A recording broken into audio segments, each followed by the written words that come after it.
That's so exciting, and it's so amazingly attractive. Yeah, you're not laughing now, are you? Oh, yeah! Absolutely special. I thought that was special. All right, Friday people.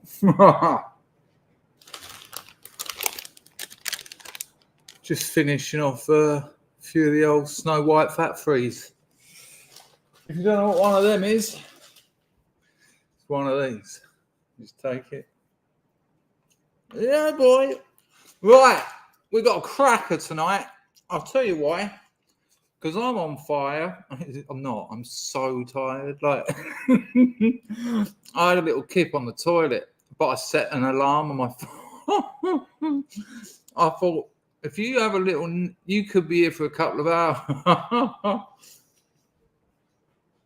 Anyway, the other day, we done a live reaction video. Like, this channel's 9 years old. Can you believe that? And a lot of you, an amount of you, I mean, we're talking the Godhead OG scrubs, were watching back then, which is remarkable. Because, I know how YouTube works. We all do it. You get into a channel, you watch a lot of it, really get into it, start fading off a bit. And it's nothing because the quality's gone down necessarily or whatever. You change, they change, things change. And then you might stop watching it, you move on somewhere else. And that's, that's life. That's understandable. But to have been going that long for me is very strange. And to never have done, I mean, we've looked at clips before, obviously. We've done literally thousands of videos where we've looked at little clips and had a little chat about it. But the other day, we done a live reaction. I can't even, for the life of me. Oh, that's better. I can actually see.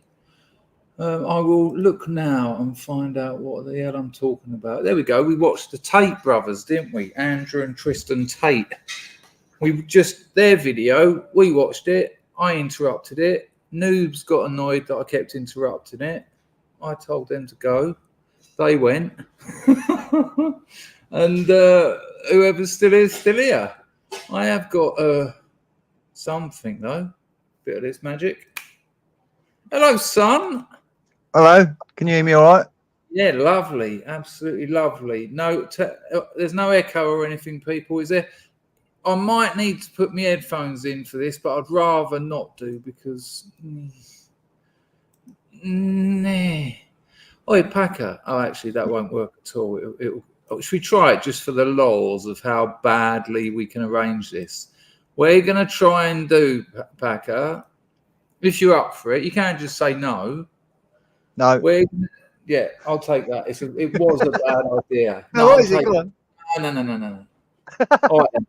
Right. We're going to say hello to the people in the chat.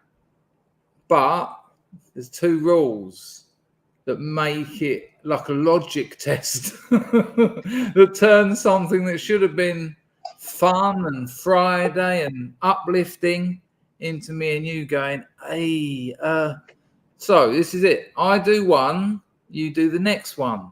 That's rule number one. Okay. You're thinking, that's easy enough, isn't it? No, I'm thinking there's a catch. Rule number more two. rules. No repetitions. Oh, good. Right, you ready? I'll start. Go on then. Hello, Linda, love. Nice to see you snooze lurking. Pack, you don't have to say anything. You can if you wish, or you can just say hello, nice to see you, mate. And Linda, darling, says, I wish I was a wifey still. Oh, that's really sad. But, you had it at some point and you obviously enjoyed it, some of it, or you wouldn't be wishing for more. I imagine you'd make a lovely wife. There you go. It's on you, Packer. Hello, Tricky Woo. No, it's Pags. He fell on the first hurdle. The first hurdle. They might have been. I'll do it. Don't worry. Hello, Pags. Good to see you. Yeah, she is an effing cow. Now listen to this. Before was I supposed to start from where you were? Hacker, you've been around here long enough to know that I don't know where are you in the chat? at the start of every stream, I say, I'm just going to say hello to a few people. Never happens. It never happens. So don't worry about it. I'd have been a bit disappointed if it had actually have happened. I just want to show you something based on what Pag said there. Give us a second, people.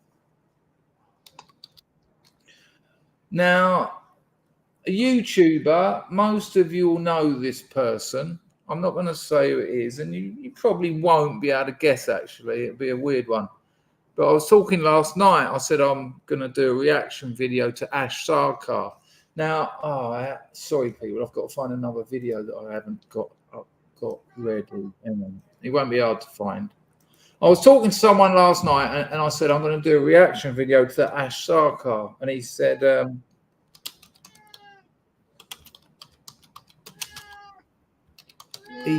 words to the effect of, "I would tap it though." Let me just get the exact words right. Now, no, we've all got our what we like and what we don't like.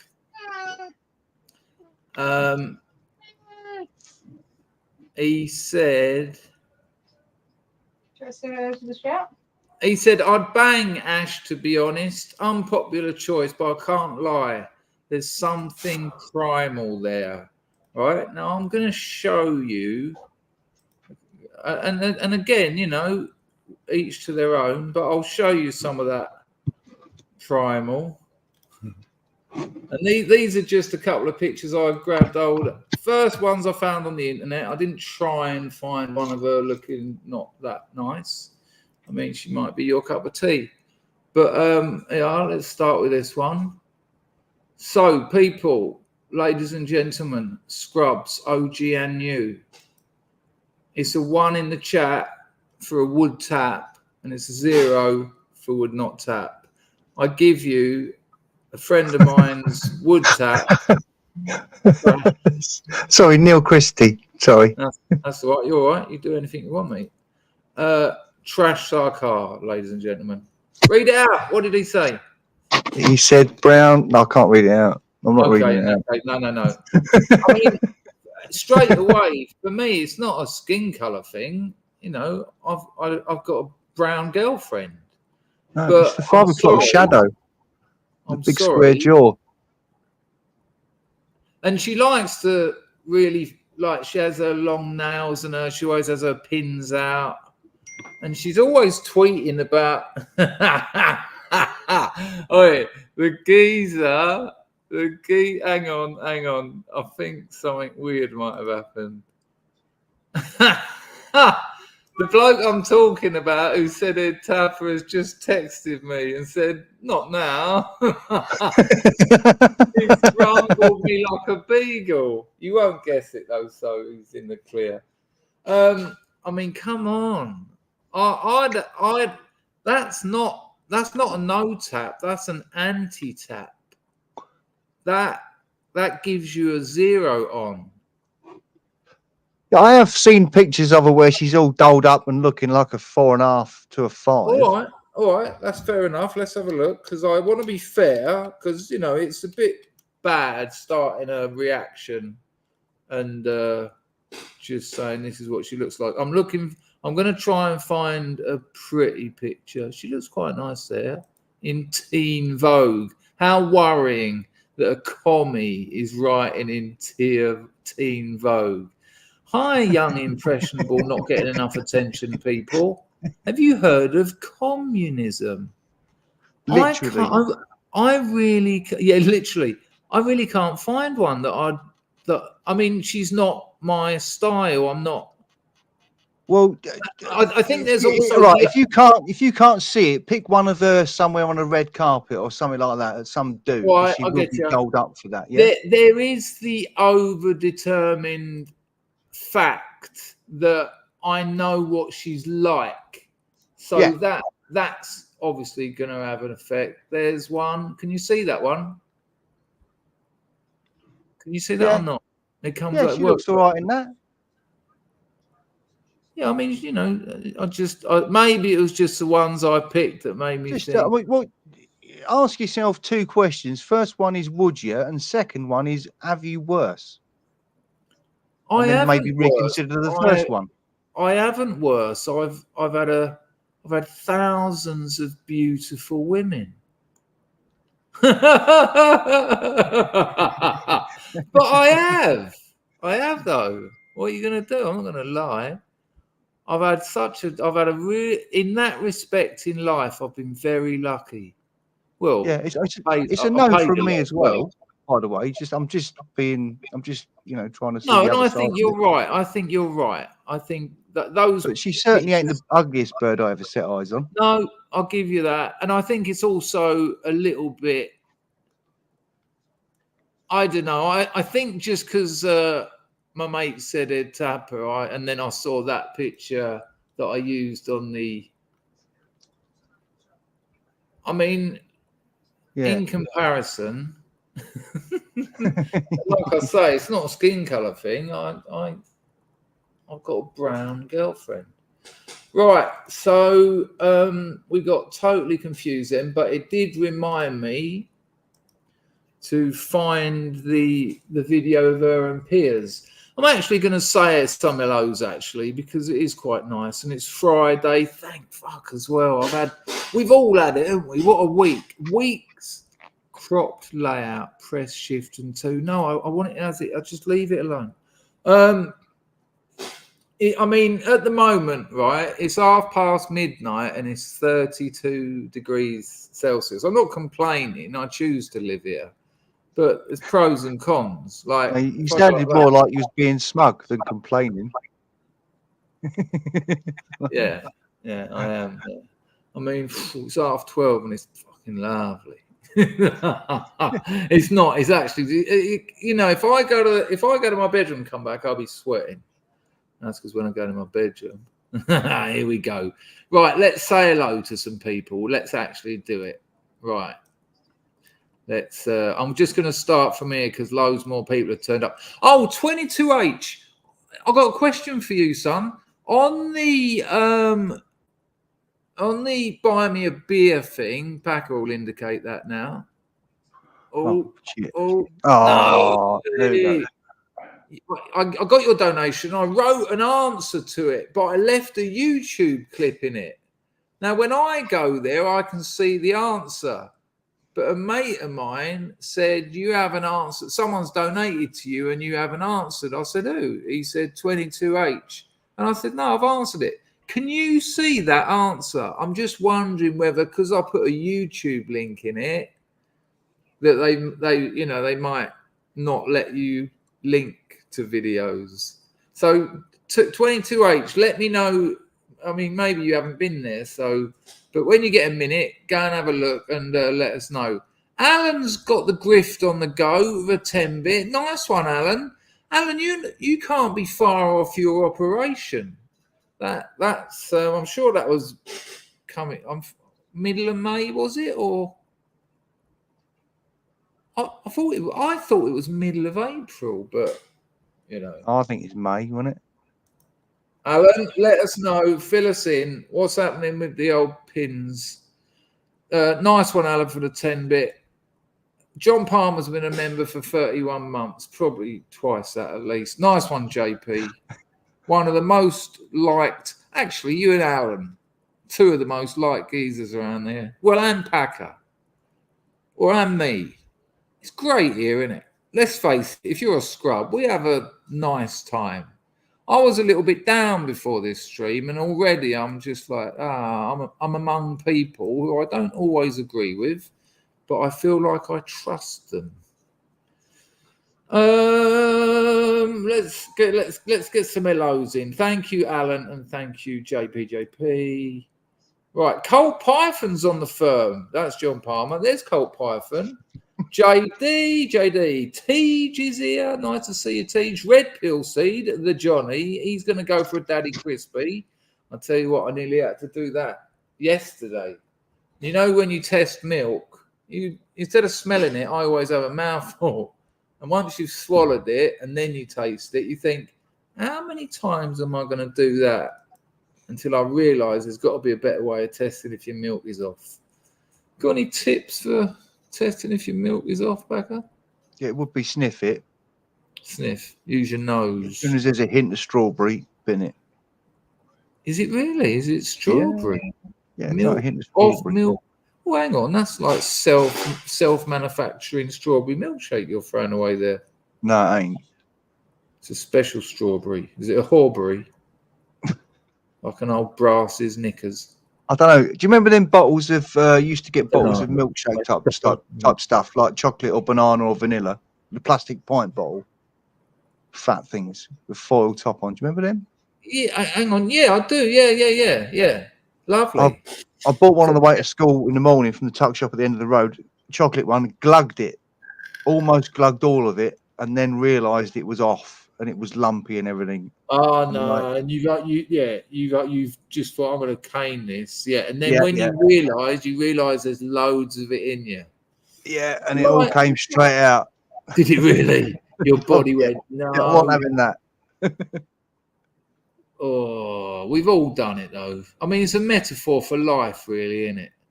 You go in deep, and then it spits you out, and it's off. Well, maybe not a metaphor for everyone's life. I think it's safe to say. Our Max on the firm, he's saying that JP is going to be bashing one out over Sarkar. Well, you know, John Palmer just wants me to get on with the show. Look, he doesn't like me saying hello. JD's unsubmed because I'm late. On and off. Tricky Woo says hello to me, although Packer said hello to him. Hello, mate. 22H is not laughing now, is he? I haven't got a clue, but I'll say it. Hello, Ether Elephant. Nice to see thee. Nice one. Yeah, good call. Like the stream, people. I know YouTube have now made it difficult. You've got to sort of close the chat to like it. It's so weird. Thanks for your help, YouTube. But I never ask people to like the stream. And so during a stream, say there's 100 or 150 people watching, or 76, but we'll get some more. Don't worry about that. Over the hour or 2 hours, there'll be like 200-300 people come and go. And if half of them liked it, the video would then be sent out to more people. But I never ask people to like it because they're watching it live and they're commenting and donating and things like that, which is lovely. But I should really ask. So that's a good call, 22H. Because sometimes we'll have a stream and, you know, a couple of hundred people watching, and when it's finished, it's got like 20 likes. I really should have asked. Right, just while we're on the grift, you've got the Buy Me a Beer above Packer. There you go. Yeah, no, there. Nice one. You need to get a bit of muscle memory. Yeah, you've got that one. You can just put your camera phone over it. A link will come up on your screen. You can go there. You've got entropy up the top, pinned comment. You've got super chat down the bottom. There you go. That's it. And we're going to have an absolute... I haven't watched this video of Ash Sarkar. She's talking about traditional wives. Now, she's a communist. And we know she's a communist. And I'll show you she's a communist. Because she thought, and this is going to haunt her, when she's intellectually and emotionally mature, she's going to realize that this is on the internet forever. Like, I used to be a communist, but I didn't go on telly and say this. Let's have a little watch of this. Hopefully, let me know if you've got an echo, but I really shouldn't need to use my headphones if I've got this right. This is her on the Piers Morgan show. It's only a couple of minutes, but as soon as she's said her bit, I'll drop it out. Let me know if you've got an echo. Watching this in the next 2 days. I'll be marching in Westminster tomorrow. Was there an echo, people? I didn't get one. No, I don't think. Hello, Doc Shelley. Nice to see you, son. Oh, they're all here tonight. Special K on Acids on the firm. Neil Christie. All right, I think we're good for no echoes. Nice one. But Buster Brook, long term no see. My man from the Earth Coincidence, I can't remember it every time. Earth Coincidence Control Operation Phone Home. Yeah, this is a classic clip. Okay, I will. Hello, Otto. Nice to see thee. Hello, Toffee. Nice to see thee. Toffee, I looked and looked for your locked up thing, but I couldn't find it. Well, I couldn't find it for free. That's Toffee, isn't it, Packer? He come on here, good fella. He was on the like banged up abroad kind of deal. Oh, have I got it wrong? Have I just lost 2 friends? Pizzle says, I like to joke around. Some people don't like it. Have you got a little book that you put all these wise phrases and idioms in, Pizzle? Toffee says, no, that's not me. No, that's not it. No, he does want you to look up Ash Sarkar's tongue, though, because apparently he looks like a bell end. Oh, she had it split. I don't know. I had a apparently friend. It's worth a look. I'm looking right now. I had a friend, and her lady area smelt like rotten cabbages.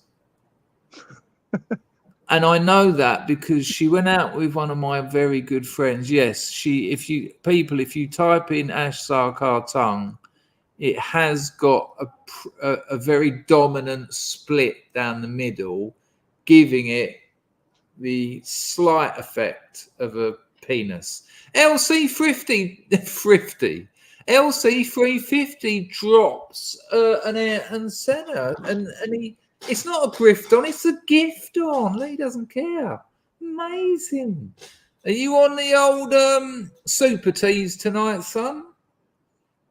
Right. Anyway, let's carry on with this. Thank you, LC350. Your super chat should live at the top of the YouTube chat for a while yet. We've got so many originals in. Black Pigeon Pilled is in. Toffee said, told you. Bell and tongue. Hello, Baz. Lime kimchi. Hello. Jessica's on the firm as well. Amazing. Anyway, let's watch the rest of this clippage. I'll get a shot of you and me. Oh, what is happening with this StreamYard? It's all just gone tiny. How do I just get it how it used to be? Anyway, here we go. 2 days. I'll be marching in Westminster tomorrow alongside thousands of other people who found the... I wasn't convinced that you could necessarily hear that, people. So I'm going to run it again. Here we go. We'll just run it from there because she hasn't got to the good stroke worse bit. He's on the special brews. You prefer the special brew over a super tenants, do you? I could do a super tenants if I, needed one. But with a special brew, I needed a pack of fruit pastels to help get it down. But they do the trick, though, without a doubt. I appreciate your commitment. Hello, Little Red. Hello, Cooper246. Mouse cat. Right, let's roll VT. Policy of border separation is unconscionable. Yep. You think that the sight of our elected prime minister holding Donald Trump's hand is an utter embarrassment? Did you find Obama deporting wishing... 3 million people unconscionable? You yes. spit up many families. Yes, I did, and that's why. Where was your protest march against that when he came to the country? And that's why I also. But if you feel so strongly about it, Ash, where was your protest march against Obama? In this country if you found that unconscionable too, where was the march? You do not have to go out and march against standards. everything in order to make a point about one thing. No, if you find them both unconscionable and it's the same issue, you have to march twice, don't you? I would actually encourage you to maybe check out some of the other work that I've done where I've been intensely... Tell you what I do, Ash. I go and check out some basic facts about your hero, Obama. He's not my hero. I'm a communist, you idiot. You didn't plan any protests against him. I'm a communist. And it's very weird to follow that with you idiot. No, I'm not. You can't say that and then I'm a communist, you idiot. Yeah. So she's very proud of that. And you know, it's kind of understandable. She went through the university system. That's what it's there for. It done a good job on her. You know, that's the way it goes. So she's got a 14-minute video, well, 14:45, called Ash Sarkar Debunks Tradwives. Now, we all know what Tradwives are, but we've probably got some commies in here, because in the description of this, that's what YouTube uses to sort of recommend it to people. And because it said communist and commie and Ash Sarkar, communists who will be on YouTube searching communism and things will be getting recommended this. We might have a couple, and that's fine. They can come on and talk if they want. They can't. Excuse me. But when I was writing it, I thought there's two things in Tradwives that will get right up Ash Sarkar's snout. And that is, one, something traditional, because being a communist, she doesn't realize this, but she's also a globalist. She's an anti-nation statist. She doesn't agree with the idea of nation states. So she's a globalist. Being a globalist means she's a corporatist, because they're two hands are the same arm. You know what I mean? Two cheeks of. And all, you know, the left and the corporations, they support each other. It's got that weird that it, you know, that's not the communism I read about and studied. I mean, don't get me wrong, there's plenty of things wrong with communism, but you know, supporting Ben and Jerry's isn't one of them.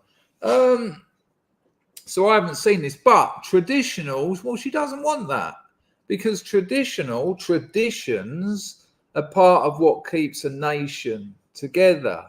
It's part of what keeps communities together. And if you want to go in there as someone who isn't ethnically natural to that nation, defined by its borders, its traditions, its history, and its ethnicity, and many other things, well, obviously communists are opposed to traditions. The communists want eternal revolution. It doesn't just, there's not a communist revolution and it's like, yay. No, it keeps revolting. That's the idea. So she doesn't, tradition is the enemy of the communists. So she doesn't want that. And wives, what? Getting married? Ugh, imagine. She hates that. She hates it. And I'll tell you why she hates it, because she's embittered, because she's a female. And I'm telling you now that her genetic makeup is a battle within her, because she wants to be a wife. There's elements of being a wife that she is chemically predetermined to need, not want, need. You know, I've got Teddy Dutton coming on this stream in a few weeks to talk about there being no free will. None. Free will absolutism. And one of those aspects is things like masculinity and femininity. You know, you can pretend as much as you want that, you know, one of the really interesting things about Shogun, the series, was all the strong women in Shogun, and there were plenty of them. They were strong women. They were strong females. They used female aspects to be strong. That's where their strengths were. And the men used masculine aspects to be strong men. Whereas what your Hollywoods and your Disney do, to make a strong woman, they just make her a bloke, but with boobs and a high voice. It's ridiculous. You know, we've all seen it where like a 4'4" woman jumps into a crowd of 20 blokes with a sword and takes them all on, and you're just like, where there was a lovely bit in Shogun where he says to the main bloke, your army's depleted or something, and he said, I sent a woman to do what an army couldn't. And if you've been watching it, you'll know that line. And it was like, whoa, and you realise that a very demure, very quiet, very kind of gentle and sort of compassionate woman actually won a war without any fighting. And that's a strong woman using female strengths. Anyway, I watched about 30 seconds of this and I thought, let's do a reaction, which is always a pleasure. Jess has donated £2. 23rd birthday on Tuesday. Hoita and good stream. 23 in the chat for Jess, people. 23. I know that about 4/5 of the people watching this just went 23. Fucking hell. You did, didn't you, Packer? You had a little thing. You were kind of. I was a lunatic at 23. Well, likewise, that's why it was amazing.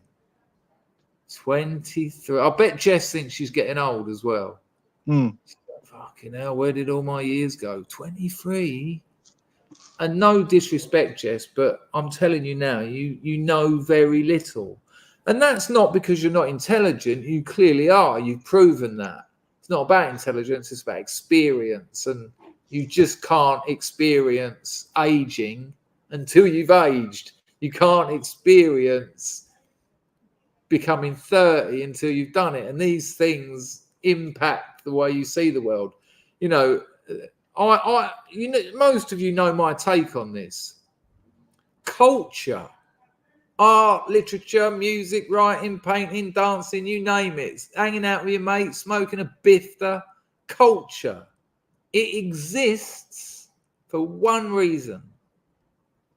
I mean, it does have other effects, but it came from one reason. When the human became aware that it was mortal.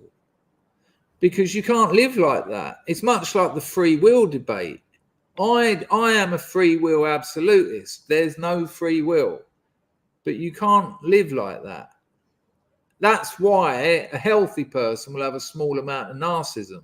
Narcissism. It's important to have a little bit, because otherwise you understand the almost robotic nature of that all-important ego we call me or I, or in your case you, but if it was you, you'd be saying I and me. And culture's much the same with mortality. Because Jess, at 23, you've got years. Me and Packer, we've got mates dying. We've got mates our age who are just dying. Like, I'm getting phone calls all the time. Oh, have you heard? Dan died. What, Danny Jones? Yeah. Hang on, he was in my year at school. Yeah, he's 52. What did he die of? He just killed over. And you're like, oh. And then a mate of mine who told me that and saw me shocked, he went, "You'll be all right. Like, you've looked after yourself, haven't you?" I was like, yeah, right. So, you know, so we invent this sort of distraction where we can do things. And, you know, that's not a bad, I'm not saying it's a negative. I'm not saying it's a positive. It's regardless, it's irrelevant whether it's negative or positive. But that's my stance on the origins of culture. Because you can't just sit around thinking, at some point, I'm going to die. And if you go to psych wards, there's a lot of emphasis on death in psych wards. And I've been to a few. Oh, by the way, if you don't know, I'm a writer. Top link in the description, Substack. I'm going to be uploading a new short story tonight. And I will not blow my own trumpet, but it's fucking brilliant. It's so good. I don't usually do plot twists, but I tell you what, you're going to end up like a curly whirly by the end of it. Ooh, listen to those verbal chops. I mean, as if you can't tell, that's going to be a great bit of writing. So go and subscribe to my Substack. There's already 30 odd shorts on there. It's been very popular. thousands of reads. I think I've had about 26,543 reads, roughly. What did you say, Paco? I've sensed it was something a bit rude by the tone. I said ish. Ish. When you said Paco, you're very dark and you're disappearing. I don't want you to have to sit up like that, though. Go back. I'll go and put the light on. You do that, son. Has anyone else noticed that Paco is so tight he won't let the family have the light on? It's the computer with the light. His niece says, "Can we have the light on?" He says, "No, I've got the computer on." What a gold mine, though, the old Packer. Thank you, people, for the super chats. I should be working. Oh, I could tell you something else. I've actually got to check something. I had to sit and look at shares. I borrowed some money to pay a business debt, and then I had to sell share. I invested the money that I borrowed to pay a business debt so that I could make a bit of money on the loan before I paid off the business. And I had to sit there waiting for the markets to open and just time it right. And I just thought, wow, there's people who do this for a living, just sitting, waiting, and then, I just thought, it gives me the creeps. Reminds me of being 11 years old down the trading post on the 2p fruit machines that had a that's better, Packer, I can see it now. And it had a, what's it called? The big prize. Top prize? It's not much better than big prize. Jackpot! Had a jackpot of £1.50. But when you're like 11, £1.50, that's a VHS video for the night, and 50p of cola bottles and mojos. Bag of chips. I can remember. Hang on a minute. Alan's dropped an Ayrton Senna and he said, RIP to all our mates that are gone. Yeah, I'm gonna join in with that, actually. And Alan, knowing a little bit about your history, and we've got a lot in common in that respect. There's quite a few of them, isn't there? I had a mate who, terrible story, really. He was an alcoholic, drunk himself, almost to death. Got clean. Was clean for like 8 and 9 years.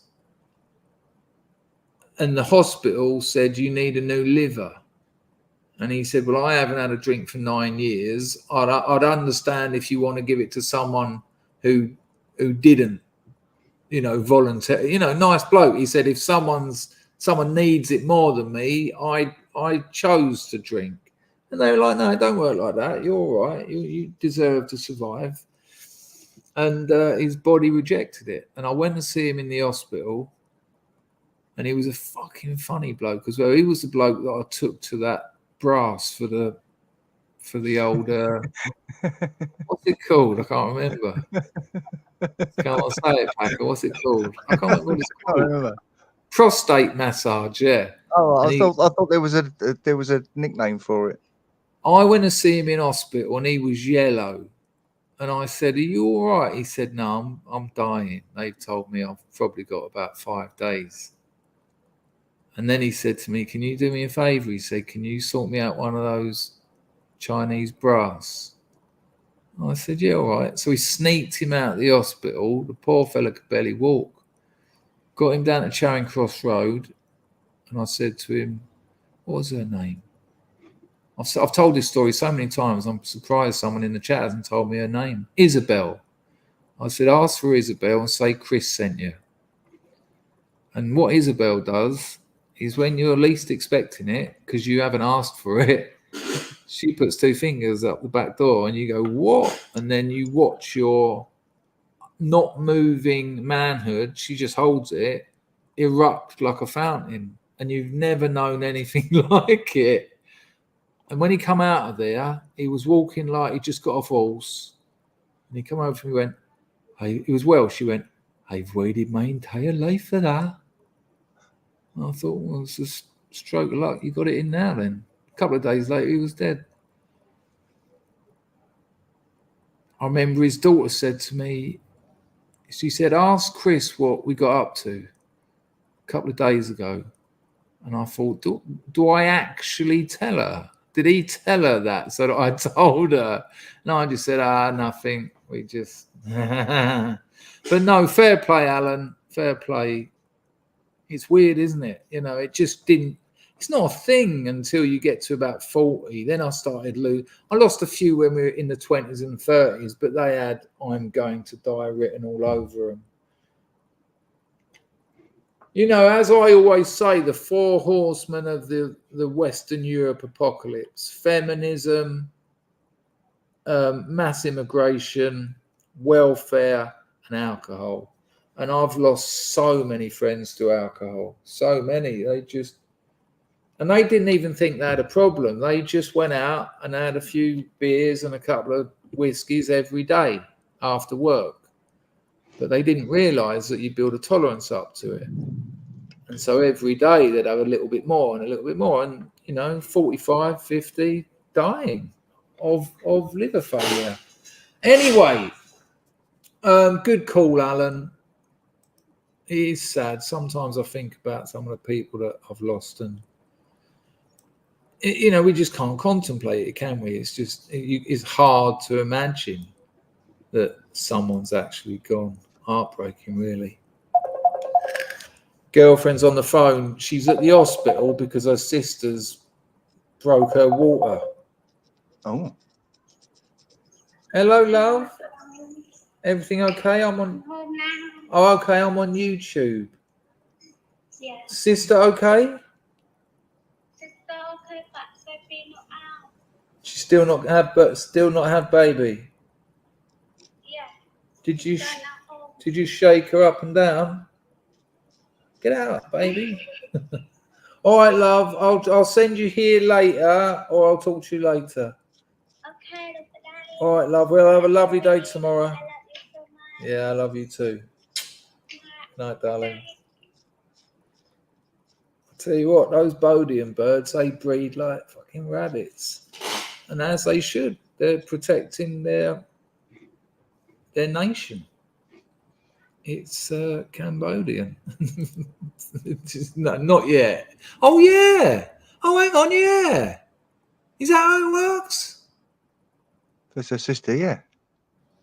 Oh, hang on. That means I've got about 4 or 5 others. They all run away from me though.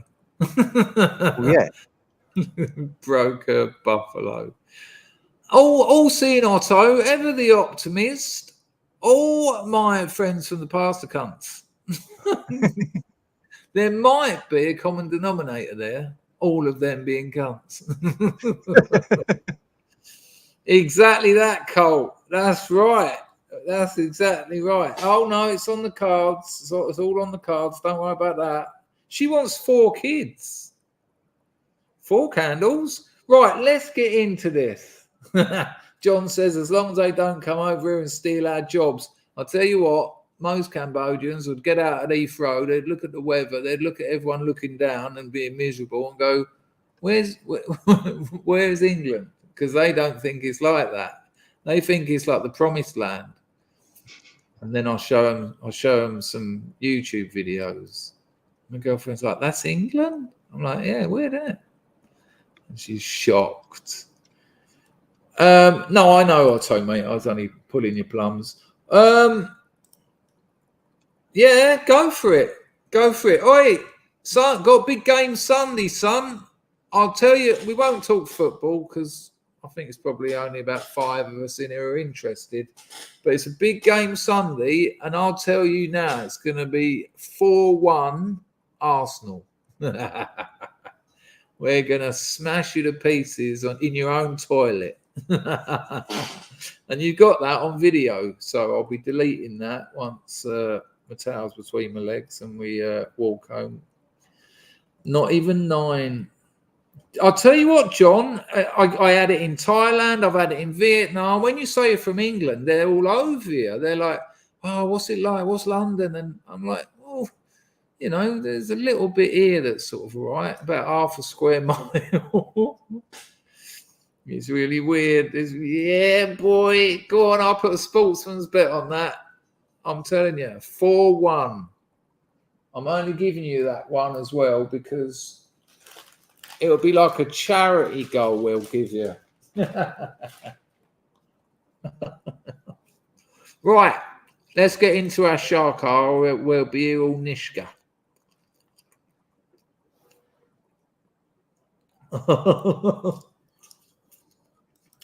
Who's that, Baz? Well, hang on, but it's at Spurs. So you're saying Arsenal, you're saying Spurs 5 with that.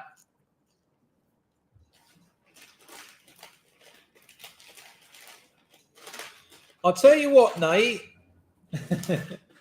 It'll be 4-1 because when the game's finished, Son will be walking around going, and he'll just walk the ball into the goal. We'll be on the coach home, you know, getting on with our title challenge, 2nd year in a row. It's been a while for you lot, hasn't it? Oh, no, you did win. What was it you won in 1986? The Trade Cup or something? I don't know. Good luck, though, mate. 2 cheeky marshmallows, Lulu. In fact, 3. Oh, yeah. When we gave Chelsea, when we put 5 past Chelsea. Kai Havertz. Ex-Chelsea player. It was beautiful. There you go. Look. Someone else said that. Well, you're going to have to look at this picture. Our pal said he would as well. We're learning a lot, aren't we? Here we go. So I can't remember anything about this, but we all know why a commie doesn't like traditional wives. We know that. People, if there's an echo, what have I done? Yeah. If there's an echo, let me know and I'll put my headphones in. And that's it. And people, I don't need, this is Novara Media, which is the left's. Oh, we talk about things from the left. It's so nauseating as a channel. But they get like 10, 5,000 views and things. Well funded as well. John says, hello, Anglo. Yeah, it's not my cup of tea, Anglo, I must.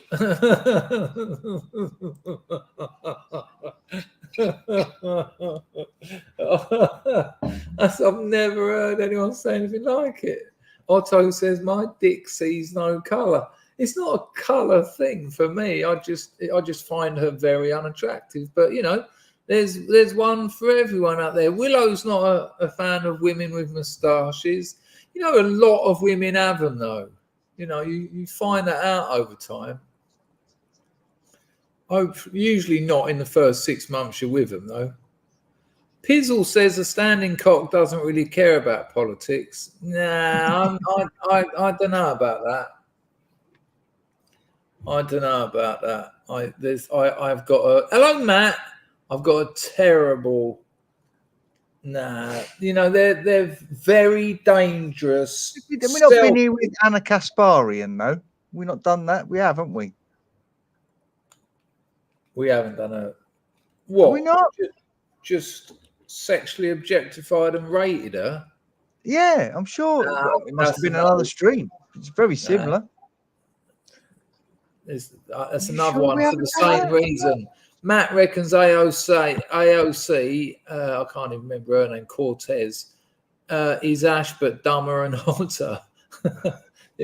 I just can't, I don't know. Maybe, I don't know. Baz says blind, one-eyed snakes at the end.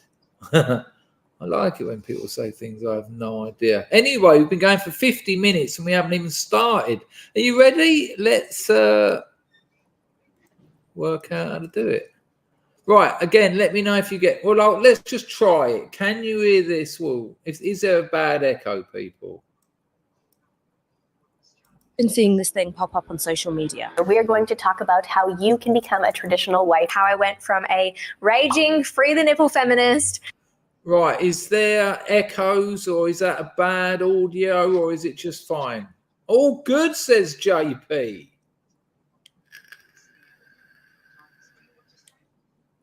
Okay, lovely. So we'll take it back. I'll turn it up a little bit. That'll ruin everything. So she's going to talk about what the video's called Ash Sarkar Debunks Tradwives. Lately, I've been seeing this thing pop up on social media. We are going to talk about how you can become a traditional wife. How I went from a raging, free the nipple feminist to becoming a traditional feminine woman. The ways that I live traditionally in our modern world. I don't understand. What's the point of, arguing with him? Immaculately made up women gazing wide-eyed into their phones, singing the praises of being a tradwife or traditional wife. Sarkar could have picked any trad wives off of TikTok or YouTube Shorts, that she wanted. But because 99% of them were very beautiful, she had to go with very hot women, and I bet it really didn't sit well with her. She wanted to put up loads of munters. Look at these horrible trad wives. But immaculately done up. I'll let her explain. I mean, good Lord. I mean, there's not, come on. I can't even see her face. I want to marry her. Look at her making cake. Look at her lovely little outfit. Oh, anyone else coming? If you are not familiar with the term tradwife, it is a... Oh, my God. I mean, come on, people. Yeah, she ain't ugly. She ain't ugly is a way to see it. I think we should take it back a couple of seconds, and because I did interrupt that. Here we go. Let's see her just explain it. Wife. I'll let her explain. If you are not familiar with the term tradwife, it is a woman who chooses to live a more traditional life with ultra-traditional gender roles. So the man goes outside the house, works, provides for the family. The woman stays home, and she's the homemaker. She takes care of the home and the children if there are any. Thanks for that. Though the idea of women being confined to the home while men do things like go out. Whoa. Where did women being confined to the home come from? I don't think anyone mentioned that. What, like, is this like, is a trad wife a Fritzl daughter? Yeah, it's like wives in cages, I think the headlines said, didn't they? Yeah. Did you see that? That's the level of intellectual quality you get from a communist. A traditional wife, there was nothing suggesting they're confined to the house. I bet they have lovely days out with the family that they're raising. All that woman said was, I look after the home while the husband's out working. Because that's what we choose to do. Because genetically, we're better at it. It's been proven for millions of years. And then suddenly, women confined to the house while men go out and get pissed and fuck whores. I mean, it's just nonsense. That's her first attempt at critiquing a traditional wife. And I will imagine, like I say, I haven't seen any more of this. I think I've stopped here. Oh, well, I got that. I reckon she's going to call them trad wives all the way through, because that's a meme, and a meme can be, the left can't meme, but they try. If she says traditional wives, it's not negative, it's not pejorative. Whereas trad wife, it's all a little bit, 2016, all right, trad wives. Whereas what she's actually critiquing is the idea of a traditional family, because you don't get a wife without a husband. And if a man and woman get married, it's usually to have children and make a family. So her actual target is families. What a witch. And she wouldn't deny that. Sarkar would not deny that. And I know that because I've read Marx. I've read pretty much everything that's been published in English that he wrote.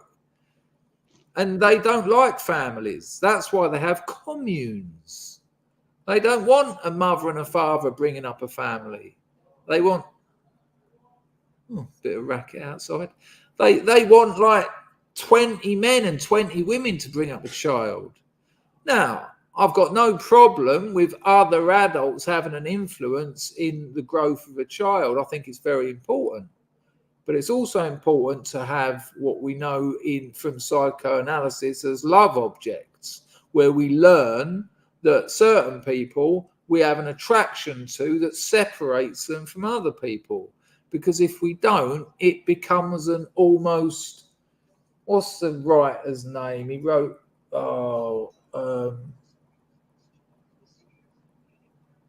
he wrote Mother and the Story of the Eye.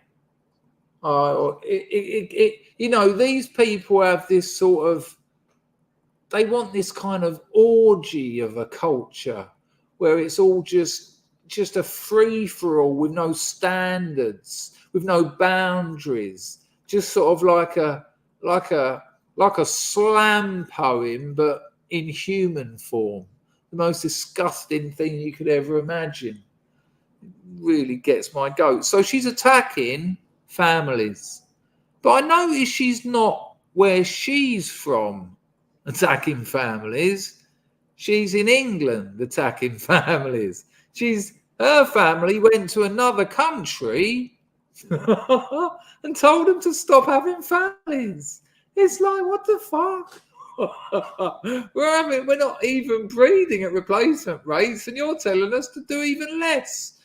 I wonder whether she tells her family. I bet there's a few of them and all. Stop it. Stop having traditional families.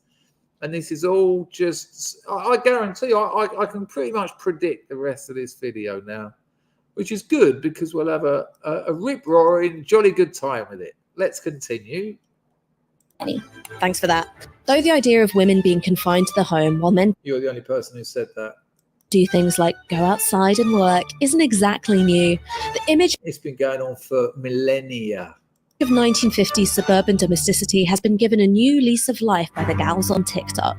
Can you imagine me, the wife of that boorish, brainless madame? Some younger millennials and Zoomers have decided to embrace living la vida casserole, dedicating themselves to cooking, cleaning, and child rearing while their husbands or boys. Great joke, living La Vida Casserole. I can see a couple of super chats coming in. Keep them coming, people. Get those marshmallows in my mouth. Boyfriends, I don't know, chop firewood or go to their job in human resources. And look, I'm not saying there's anything inherently degrading about being. Yes, you are. You keep saying things like their job in human resources. You're taking every opportunity you can to slag the whole idea off. So don't do that for the last 10 minutes. She said men get to go outside like women didn't. Yeah. I've just realised that I go outside and work. Hang on, people. I'm having a few technical difficulties here. It's not something I can't sort out in about 1 second, though. Apologies. Right, so if entropy is working, Jordan Taylor, he's been and gone, but he did drop an entropy and he said, I'll catch a stream later, Chris. That's lovely. Imagine that, dropping a few quid and he's going to catch it later. If you are catching it later, nice one, Jordan. Aprasha Kanatu. Let's get back to the liar, shall we? Packer, what point were you making?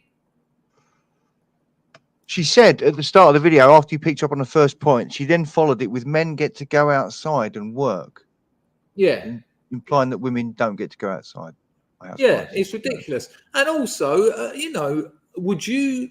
the thought of being at home with 3 toddlers is a nightmare for me.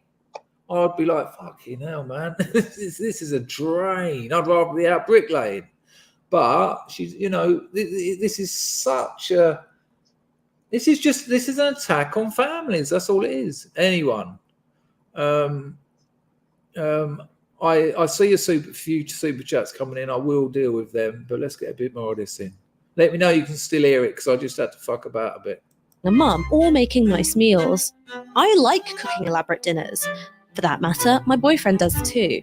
But the Tradwife trend isn't just a way to talk about the experience of being a woman and doing domestic labour. It's saying that being a woman or expressing your femininity most fully means doing all the domestic labour.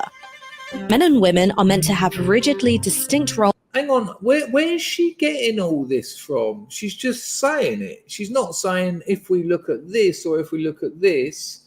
I would suggest that traditional wives exist in many different forms, in many different ways, where some sort of some emphasize certain areas of it and others other areas of it. Some of them like to cook every day. Some of them don't like to cook every day. Some of them like, and different couples have different balances of how they do it. She's got this, she's deliberately trying to contrive a single, simplified, brutal caricature of a family that is hell and repressive to women. Because she's an idiot. She's not a journalist. She's an activist. And this is just talking shit, like all communists do, because they don't have arguments. They don't want arguments. They want revolution. You no need to think about that. It's easy enough. You just tell all the peasants that you're right, starve them to death, and then go, "Oh, sorry, didn't mean to kill you." In the home, in their relationships, and crucially, in economic activity. So this isn't just about personal choice or individual preferences. It's advancing a right-wing political ideology and dressing it up as a life. No. It's exactly the opposite of what you just said. Let's listen carefully to what she does here. Your femininity most fully means doing all the domestic labour. No one said that. No one said that. How do you define domestic labour? I remember my old man would do 9-hour shifts. They'd come home and they'd sometimes do the washing up. They'd sometimes clean the bath out. It's just a lie. She's, like I said, she's curating an artificial, caricatured, nonsense version of something that she can then make you hate because it does look ridiculous. But that doesn't exist anywhere apart from in her imagination. And she needed to do that to say the next bit. Listen to this nonsense again. Men and women are meant to have rigidly distinct roles in the home. What is this in the book of right-wing trad wives? 10 rules for trad wives. Where did you get this information from? You didn't, did you? You're making it up right now. And again, she still hasn't said traditional wives. It's still a meme. In their relationships and crucially, in economic activity. So this isn't just about personal choice. Traditionally, women look after the money in houses. The bloke earns it, puts it in the bank, gives the woman cash. She spends it on food, things for the house, pays the bills. And that has happened for pretty much the whole of the 20th century after industrialization. So where you're getting this from, well, I know where you're getting it from. You stuck your hand up your arse, you pulled it out, and you threw it at a wall, and you're kind of decrypting the hieroglyphics you made. It's ridiculous. Choice or individual preferences. It's advancing a right-wing political ideology and dressing it up as a lifestyle. No, it's not. It's advancing the idea that families are actually quite good for children, for adult males and adult women. And it's also showing that since the breakdown of the family, men, women and children are exceptionally less happy. And a quarter of Brits are on mental health drugs. A fucking quarter. 1 in 4 British people is on some kind of, usually a selective serotonin reuptake inhibitor and the like, since the breakdown of the family. But, you know, you promote it more. Are you going to go to India and promote this, or Pakistan, or what about Africa? No, just England. Thanks. So, why is this important? 3 things. These women are often really young. I can't imagine. I can't imagine where she's going to take this. These women are really young. Cambodian women, they're having kids when they're 15. They start at 15. The peasant women, they start at 15 and they will have 5, 6 by the time they're about 24. And then they've done that because it's healthier and there's less chance of problems with birth. But what I know what she's going to say. They're being cajoled into it. They're being forced into it. What's his name? Oh God, what's his name? What's the old alt-right bloke who got punched in the face? Oh God. I can't think of any. Anyway, let's see. This is a first problem with Anglo has absolutely nailed it. It is so embittered. You're right. She's so embittered. And yes, that's it. She's now going to suggest that the likes of Richard Spencer are trying to convince young women to get married. What a terrible thing to do. No, don't get married. Go and get fucked senseless for 15 years and then walk around for another 10 not knowing who you are. And when you're 45 out of the weekend drinking with the 19-year-old girls with your mascara running down your tits that you tuck into your belt, maybe you'll think you made some bad decisions. I'm not knocking making bad decisions. I've had a life of bad decisions. But that's what allows me to suggest it might be worth thinking about these things. Let's continue. Let's find out why it's a problem that these women are young. She does, without a doubt, Otto. Here we go. In their 20s, and they're preaching the values of submitting to a husband to an audience of other young women. The Tradwife trend doesn't exist in isolation. It's linked to deeply regressive political and social movements such as Christian and white nationalism and hang on, what? Families are related. Families, hang on, deeply regressive, like Christian. Hang on a minute. Islam's quite big on marriage, isn't it? It's quite big on marriage. I think it's fair to say Islam's quite big on marriage. Judaism's quite really big on marriage. But no, she went for the regressive political ideologies, well, religion, Christianity. She didn't go there, did she? She just went. She picked on the one that's already flagging. I mean, how the fuck does Nick Fuentes get the blame for families? That's what she's saying, though, Buster Brook. Look at Jess giving everyone a boner. Submitting is good. Where's Glass when you need her? Glass would be smashing this. Thank you so much for the super chats, people. It inspires me. I know everyone's skint, so when I say I'm skint, I know everyone is. But you know, when you're skint and you're getting super chats, it's super duper. Look at Jess going for it. JP stepped in for Glass, but not quite the same, John. But I appreciate you trying, mate. Yeah, Otto's on fire as well. She's probably got a white boyfriend to stop him having children. Yeah, only because I was just thinking that he can't keep it up. She says, "Want some of this?" And he's like, "No, no, I don't." He says, "You know those birds in that video you made about trad wives? They're kind of a bit more my thing." Anyway, let's go back just a little bit. So, so we missed that. Links to the far right. Traditional wives. I mean, the contradiction's explosive. The idea that how many traditional wives do you think you could say to them, what are your politics? And they'd go, far right. I mean, it's like 2%, isn't it? It's got to be. It's daughter of Albion when she gets married. And that's it. Like, you know, traditional wives, they're too busy looking after their family to be on YouTube looking at Richard Spencer videos from 5 years ago.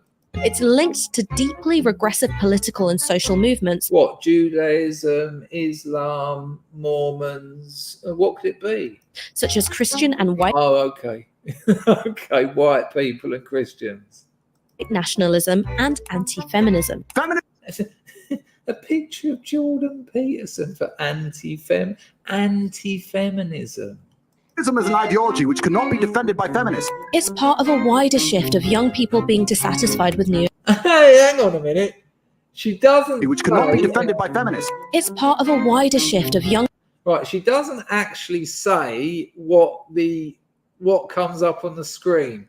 A misguided expression of the desire for social change. Darling, we've been together 3 years now. You want a family, I want a family. Should we get married? Yeah. Oh, amazing. 2 weeks later, lovely restaurant, down on one knee. Will you marry me? I'd love you to stay with me for the rest of your life. Both in tears, lovely meal, have some kids. And then one day she says, hang on a minute. Hang on. You promised me social change. Where on the inside of my engagement ring, it says there will be social change, and it hasn't. It's just not a consideration. The politic of being in a family is that social change. Because like Viktor Orban's doing in Hungary, if more people got married and had children, that would express social change. It would keep the country together. It would keep the ethnic population of the country together. Because you get family, then you get community, then you get nation. And that's what she can't stand.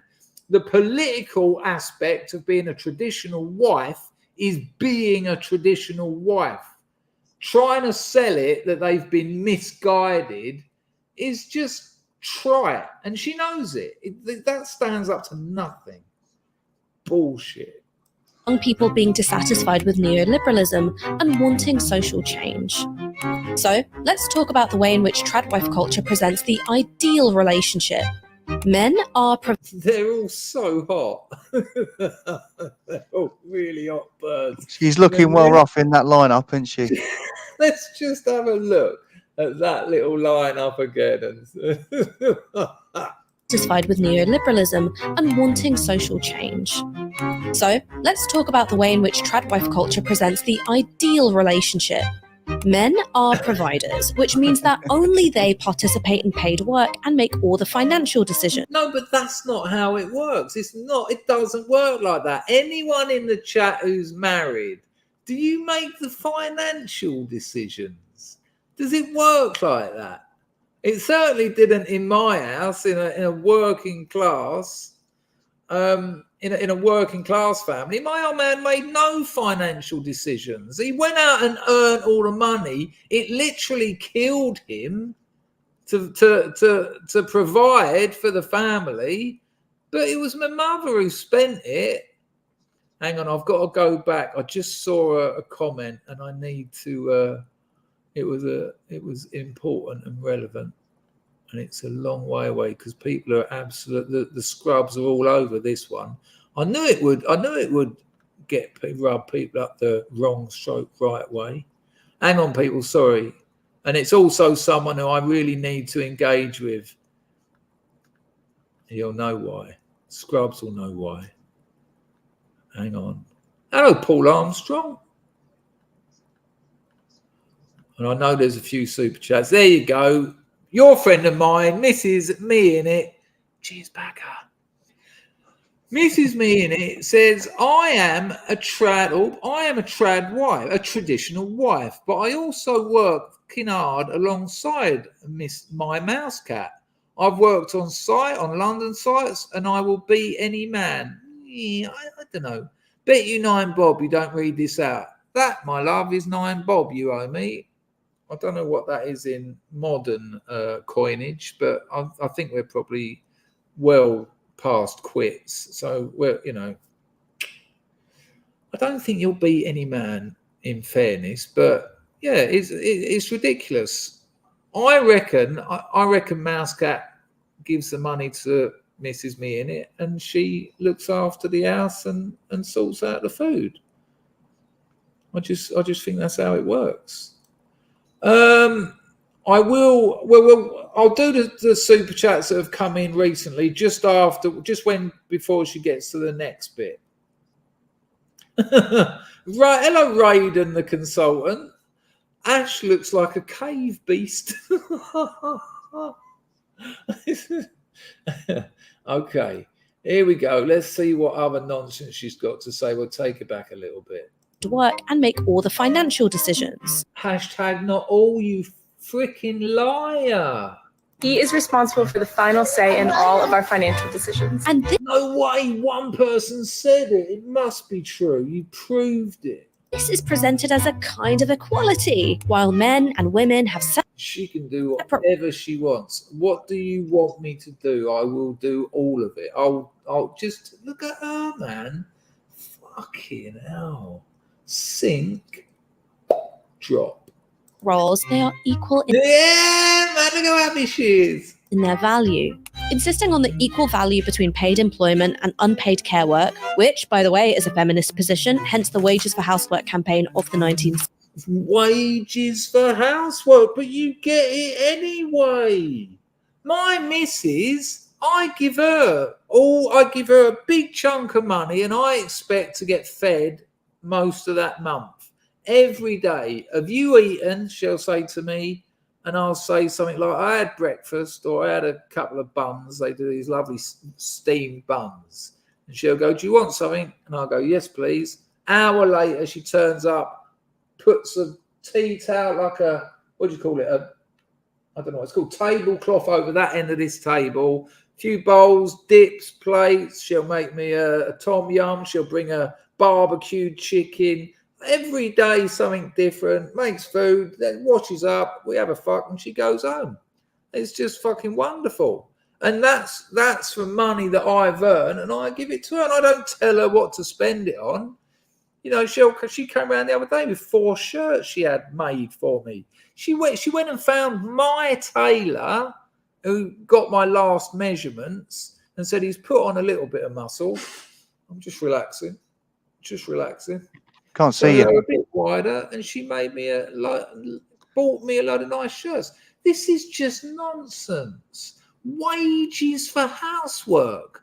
I mean, that isn't a traditional housewife.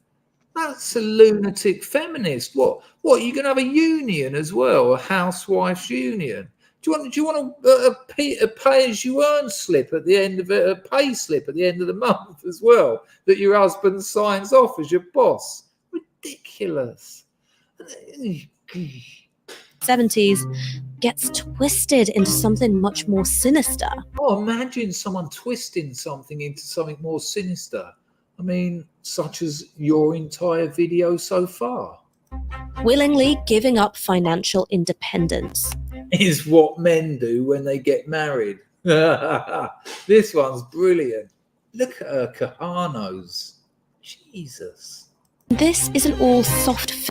Look at the genetic lucky dip. It's incredible, isn't it? Good Lord. I bet she wakes up, looks in the mirror and goes, thanks, God. Nice one. Pags says, I detest these people. Yeah, they're bull.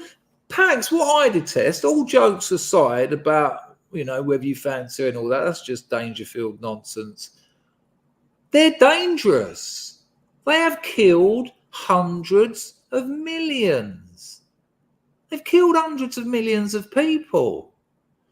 And the fact that they know that, you know, they know the history of communism, and they think, nah, it'd be different. It'd be different when I'm doing it.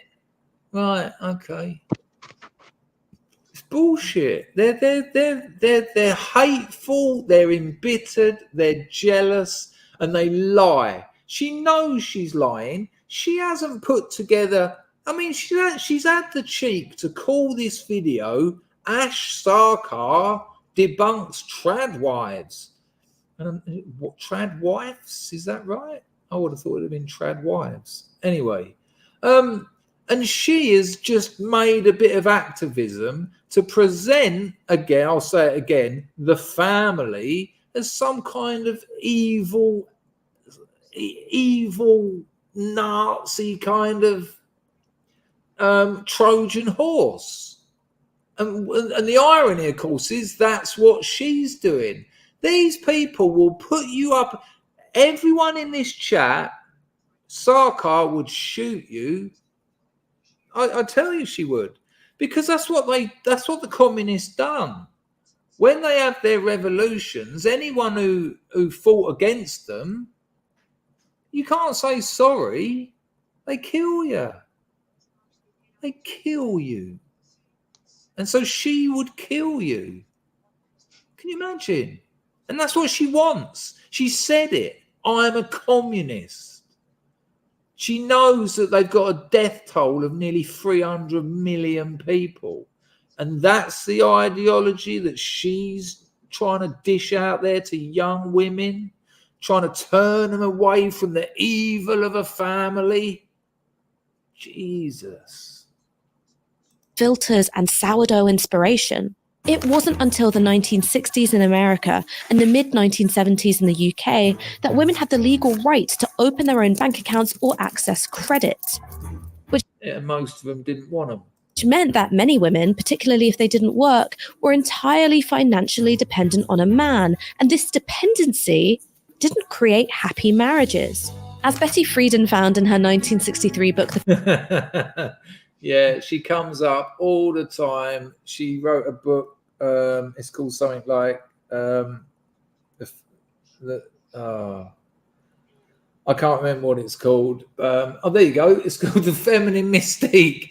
This is a classic text that destroys itself through endless rolling contradictions. Feminine Mystique. And she talks about, I think it's Laura Mulvey's Second Sex as well, or Simone de Beauvoir's Second Sex.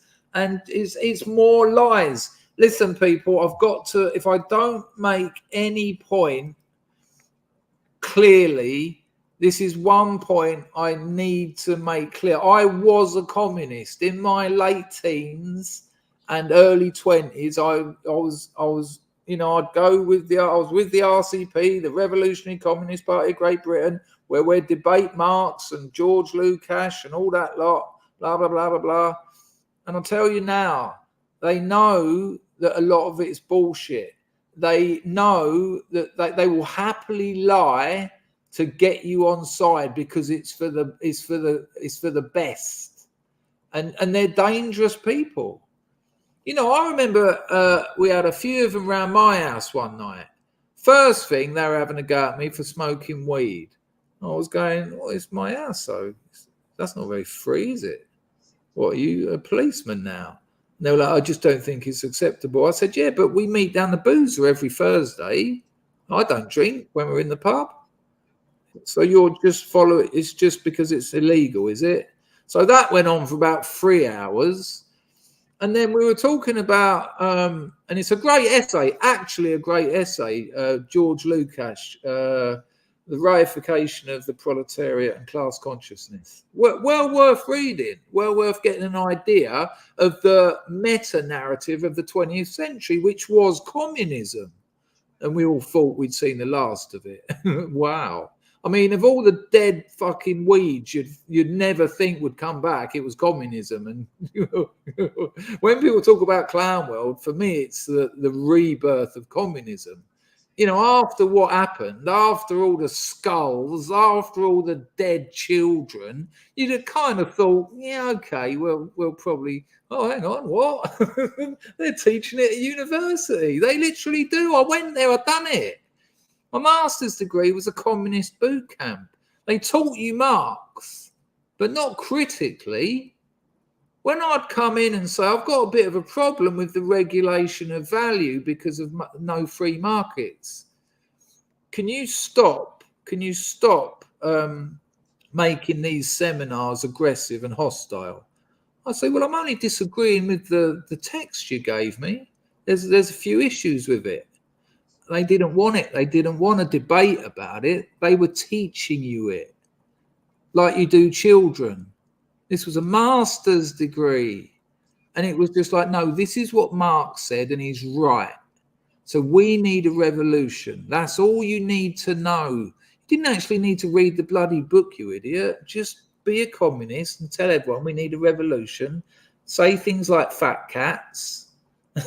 Fat cats. People actually used to say it as well. I'd be like, are you actually saying those bloody fat cats? So yeah, they lie and they cheat and they will murder. How do I know that? Because they've done it every time. You know, 2/3 of the planet have tried this bullshit. And it has failed every time. And I tell you what, when you tell a communist that, you say 2/3 of the planet have tried it and it's failed every time, right? They say, yeah, but the thing is, communism, it's a global thing. It needs other countries to get involved to support it. And you go, what, like a union? And they go, yeah, exactly. What, like the Soviet Union? They go, well, you know, they go, okay, admittedly, Stalin did take things a bit too far. Don't believe that lie. When they say Stalin took things a bit too far, he did. Of course he did. But they say that so that they can present Lenin as a good guy. No, Lenin was a great guy. You know, he looked after the lumpen proletariat. He was all about the peasants.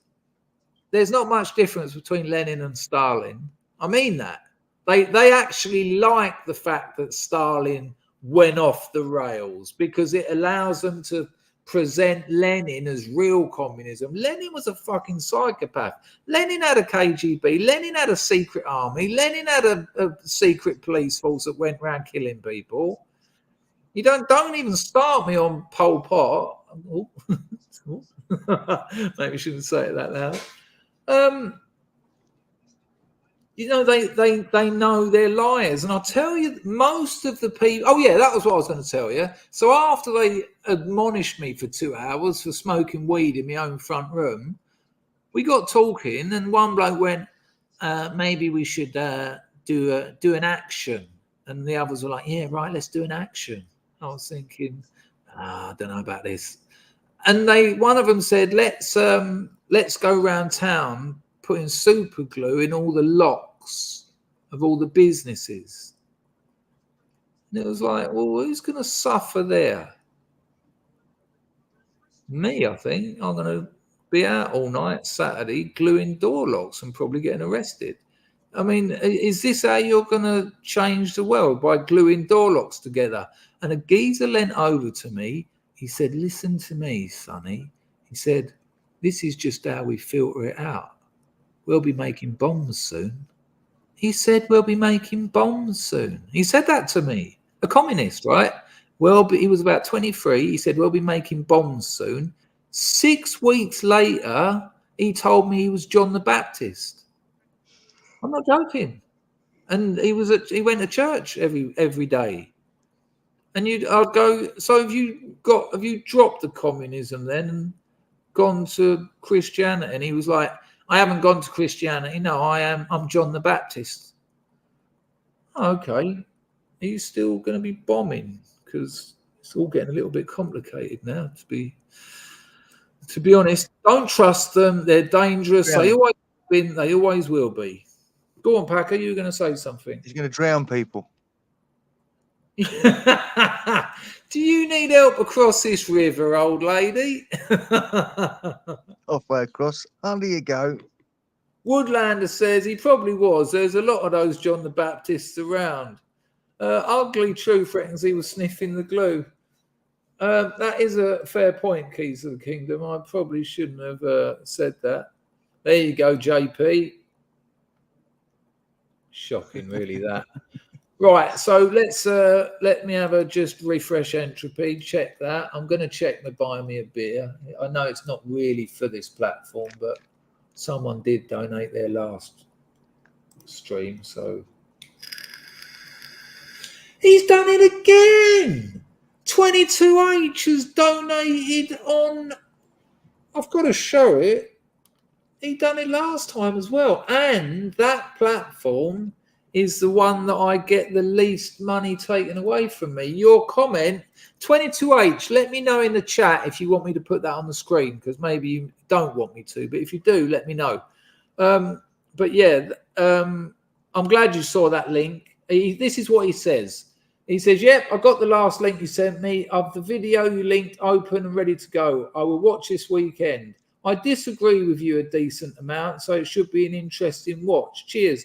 Yeah, I've got no problem with that at all. That's what's always been good about this stream. You know, it's not just a part where we all agree with each other because, come on one day and we can have a chat about it. But I think if you're talking about the mental health stuff, I think that video, if it won't change your mind, I think it will certainly give you food for thought because it blew my mind.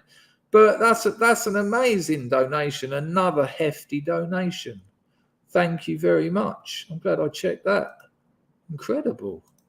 Right, we've got a couple more super chats in here. Let me get back to the last one. We done Alan's one there. Anglo dropped to Lady Godiva. Ash, yes, lads, we're winning. Sarkar, yep. And I don't think she is. She won't be a communist in 5 years. I'll put 5. I'll put a monkey on it now. If anyone wants to take me up on that. Anglo-Saxon. Hang on. He just donated. He's dropped an air and centre. Traditionalism is the most revolutionary ideology of our time. I believe Voltaire said that in the 1800s, Chris. A lot of quotes are attributed to Voltaire, and I'm not sure he said them. I think Voltaire said something like speaking the truth is a revolutionary act. Actually, let's see who said that. The truth is a revolutionary act.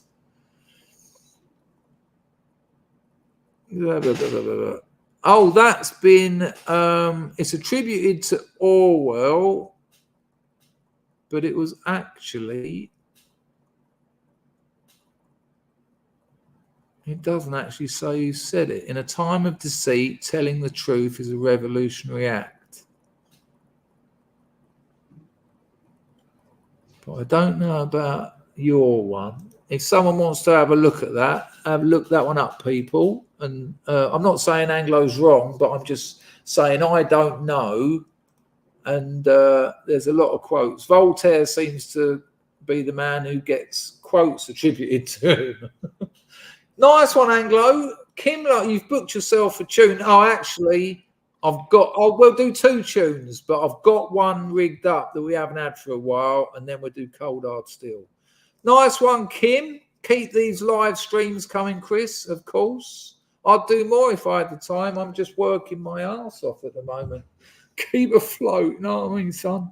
Matt, Canada Matt, stoned out his head. He says this, lurking feed. Too many meetings to catch these live right now. Do you think the fact these trads are hot have anything to do with Ash's criticisms? Let me think. It's like every time you see all those in England, Matt, I'm sure you had it in Canada because Canada's like the worst for all this. In England, when it was all about the grid girls and the ring girls and, it's exploitive, beautiful women being beautiful and people looking at them and thinking they're beautiful. It must be horrible being a beautiful woman and having people look at you and you're getting paid for it and they say you look beautiful and you've got a job by virtue of being beautiful. What a terrible life, you know, stand around for like 20 minutes at a Formula One and get like $4,000 and everyone thinks you're beautiful. Horrible life. But the feminists who are calling it out, they're the ones who look like they've got their faces on upside down. It's always the way. So the answer, Matt, the short answer is yes. Yeah, I definitely think there is envy in it, yeah. But then you've got someone like Camille Pagula, and I would tap Camille Pagula. To this day, she's about 70, and she's a feminist, but she's not a feminist. She's just like, men and women should be treated well. Okay. Keys to the Kingdom drops an Ayrton Senna. He says, attack on our way of life. They run away from oppression and return to the old ways. You've lost me a bit there, Keys to the Kingdom, to be honest. Packer, got any? What am I missing? Yeah, they've run away from oppression and it's all still shit. So who ran away from oppression? Oh, the women who are going back to the Tradwives. Yeah.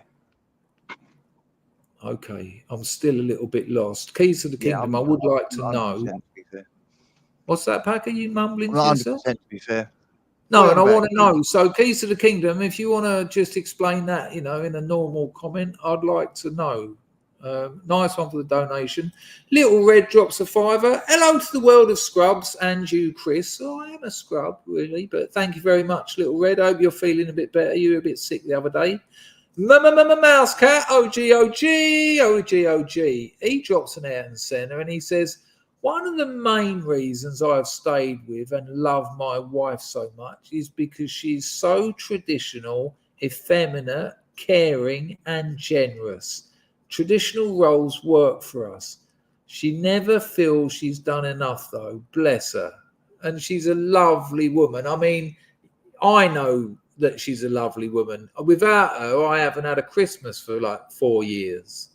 I get Angel Delight through the post.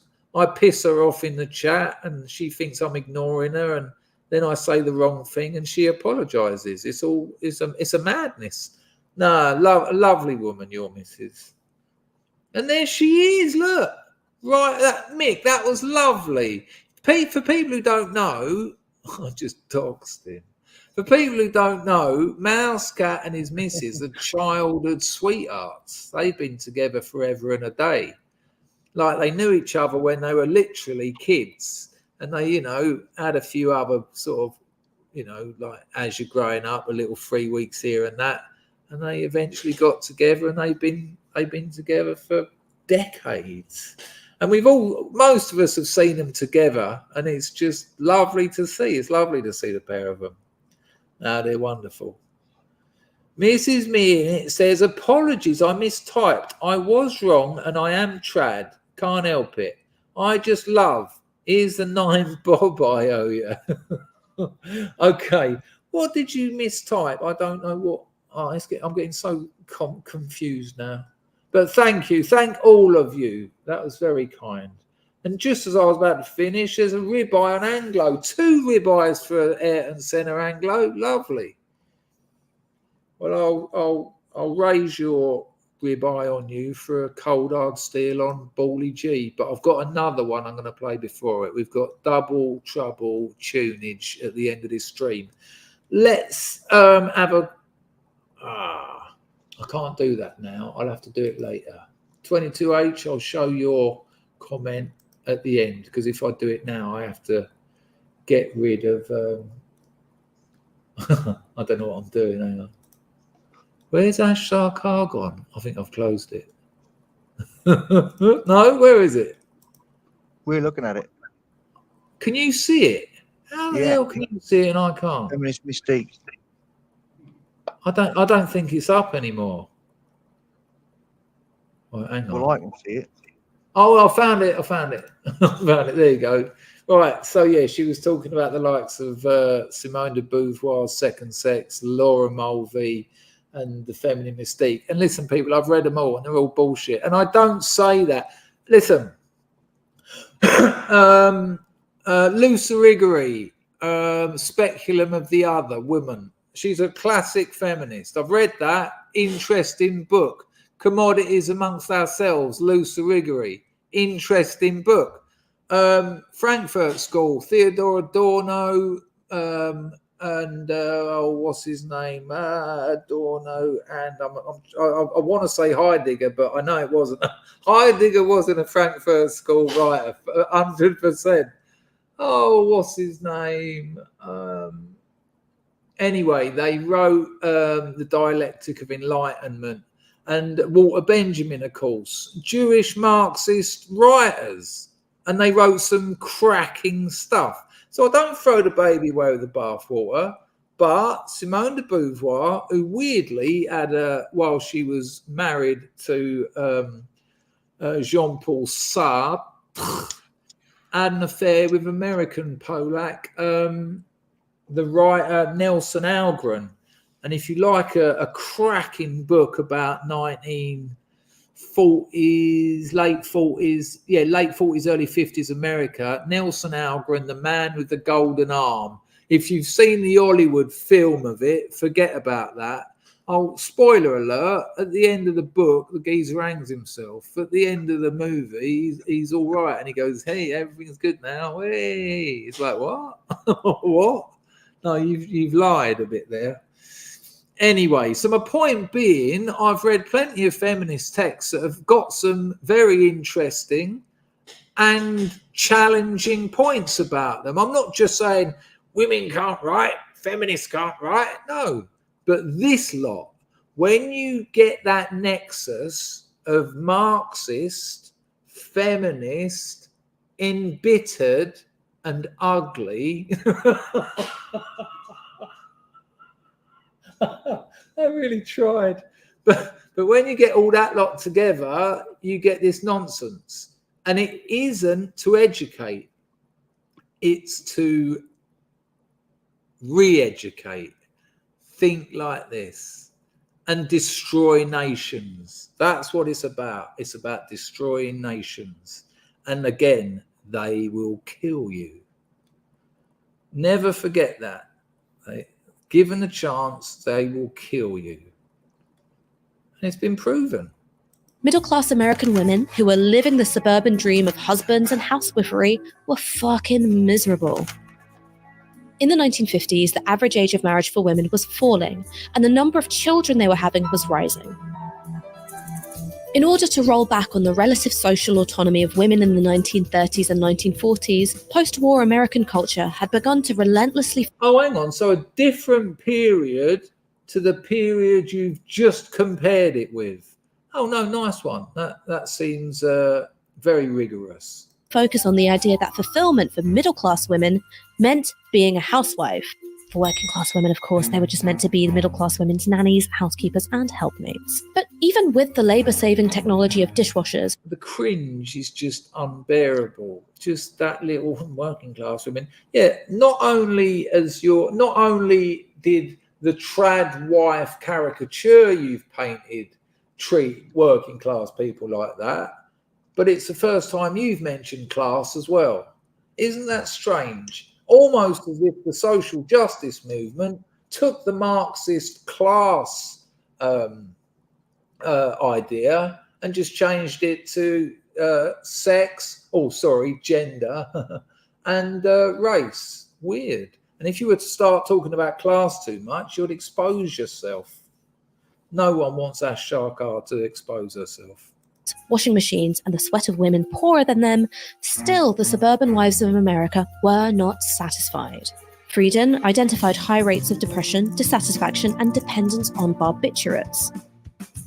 Women being forced into a life where... Oh, come on, at least be able to say the word you're using, barbiturate. And it's a lie anyway, dependent on barbiturates. What, 5 of them? What? Look, I saw a documentary the other day. I think I talked about it on the last stream, and it was saying that it was like, why are so many people in porn dying? And he was coming up with all these figures, like 70% of people in porn take drugs. And I was thinking it's probably the same for bricklayers, probably the same for McDonald's workers, probably the same for humans. Then it was like 6% have had suicidal ideation, probably the same for society in general. It's just like you can't just say that traditional housewives were using barbiturates. I'm sure they were, some, but so were loads of men. So were loads of millionaires. So were loads of people who live on the street. So what's your point actually is people use drugs. Whoa, you're really debunking Tradwives here. You've teared it to pieces. It's just running down the gutter into the drain of history. Well done, Trash Sarkar. Keys to the Kingdom says, I mean, people have freedom and turn against it. Great call. Great call. Yeah, that makes sense. Because there's action. It's like, yeah, I'm so glad. I'm obviously glad you donated, but I'm glad I saw that because you make a really interesting point there. You get kids who are like, it's called, in psychoanalysis, it's called, it's been a long time. Hang on.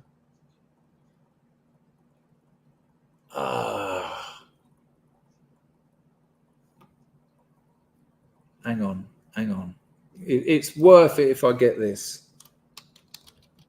It's called the latency stage, right? So a child between the ages of 0 and about 5, there's so much going on. There's so much going on. They're going through all those stages where they're realizing that their mouth, their arse, and their genitals are going to have some kind of importance in life. You know, we've all seen young boys that sitting there fiddling with their piddlers, and their mum goes, "You keep doing that, it will fall off." Not the best thing to say to a child, but we all heard it. Please tell me other people's mums said that to them, or I might check myself in. There you go. I won't check myself in a clinic anyway. But there's a latency stage when a child gets to about 6. The child has been through so much. Jacques Lacan talks about the mirror phase, when the child, that's when the child understands pronouns. Because before that stage, a child thinks everything is just one. And it may well be. It may well be. But what the child understands is it lives in a culture, in a society where people have divided themselves from each other and things. So the child's like, oh, hang on a minute. I'm a me, but I'm also you, because you are a me to you, and you see me as a you. So they understand otherness. And that's if not traumatic, it's complex. You know, people think kids are stupid. They're not stupid, but they've got limited material to work with. Their brains are growing quicker and faster than probably any other time in their life. And they're having to take so much on. All that stuff we were talking about earlier, about mortality and the need for culture, the need for distraction. When they get to about 6, they go into the latency period. Now, anyone who's been around kids in the latency period, they're those kids that are a little bit of a pain in the arse because babies are super cute, aren't they? They're babies, and you're like, no way, you've just been born, you're like a baby, I can't believe it. And then toddlers are really sort of cute and funny, and you see them, they learn to walk, and then they throw something, and it's hilarious. But when they get to about 6, they've got really big heads and really small bodies. And they're back and smiling. He remembers it. He's seen it. And there's something a bit unpleasant about them. And bless them, they just want to help. They just want some attention. And they won't do it. They won't, well, I did. Some will. They'll perform at any, your uncle and auntie and your nan and granddad come round. I'm running around the house. I'm like out of my nut on dopamine. And when they get here, I'm like, dad, dad, dad, dad, dad, dad. Yeah, mum, look, I've got, oi, nan, here's an apple. Look, I throw it at granddad. Like, just hectic.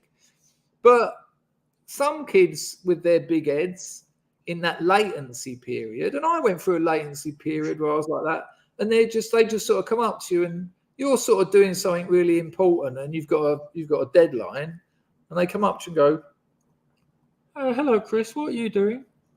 And you're like, "Oh, hello, Steve. I've just got to get some paperwork done." "What paperwork is it?" "Huh? What paperwork is it?"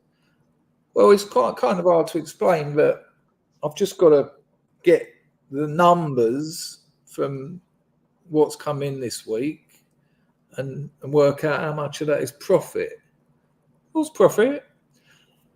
To be honest with you, I've got to get this done. Is there anything I can do to help you?" "I'll ask my dad what profit is and I'll come back." And they just endlessly, it's lovely, but you just want them to fuck off. Now, when children come out of the latency period, that's when they enter puberty. And that is a very difficult. We all went through it, very difficult. You know, you try and style it at the time, but come on, I was looking down my pants every day for that one hair. And I didn't go through puberty till I was 15. So while all my mates are talking about what beard trimmer are you using, John? I was thinking, fucking beard trimmer? It's like a fucking billiard ball down here. So you go into this period of real challenge. And what you need, this is going somewhere, people. I'm sure it will get clipped by all those idiots. Oh, they all disappeared. Remember all those fools? What you need, what a child needs at that period is boundaries. It needs a father who he fears, not fears from violence, fears because he doesn't want to upset the father. That was my deal. Like, I could have smashed the cabinet window. My mum come home and I'd be like, "Mum, I smashed the cabinet window with my skateboard." And she'd go, "Oh, you idiot." And I go, "Yeah, I know that one." But I had no fear over my mum like that.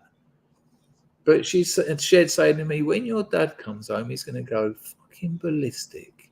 And I'd be scared, not because of the volume of his voice, not because he'd hit me. My old man never hit me, not once. But because I wanted to impress him. He was my father. And I was scared that he was going to think I was a dimwit, that I wasn't good.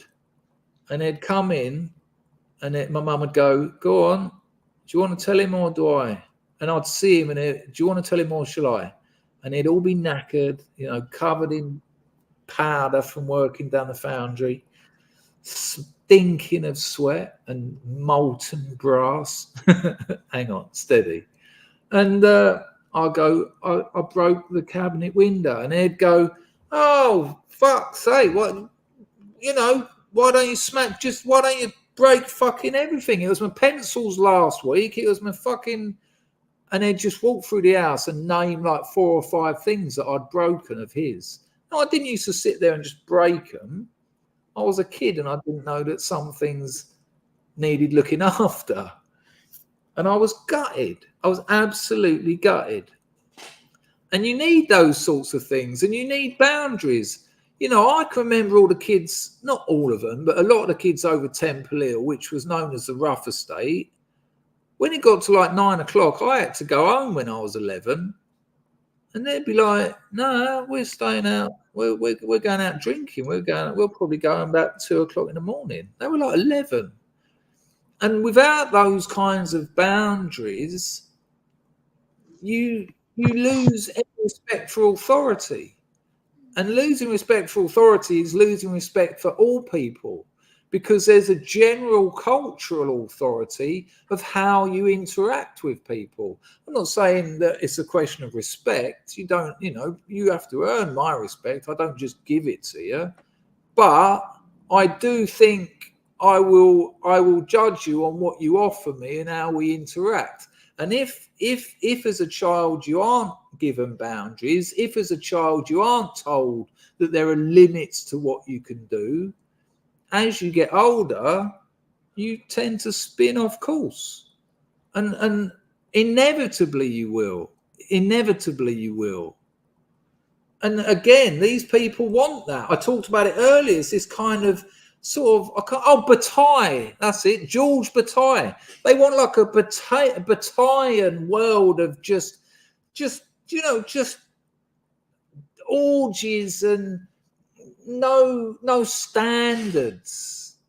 Just live it, and it's like I get this sort of feeling of like a bathhouse that, culture becomes like a bathhouse where they just put people in one end and fill them full of methamphetamine, and 30 years later they come out the other end covered in shit, spunk, humiliation and shame, and that's their life because they've been free. You can do anything you want. You can do anything you want in here. And that's not a good thing.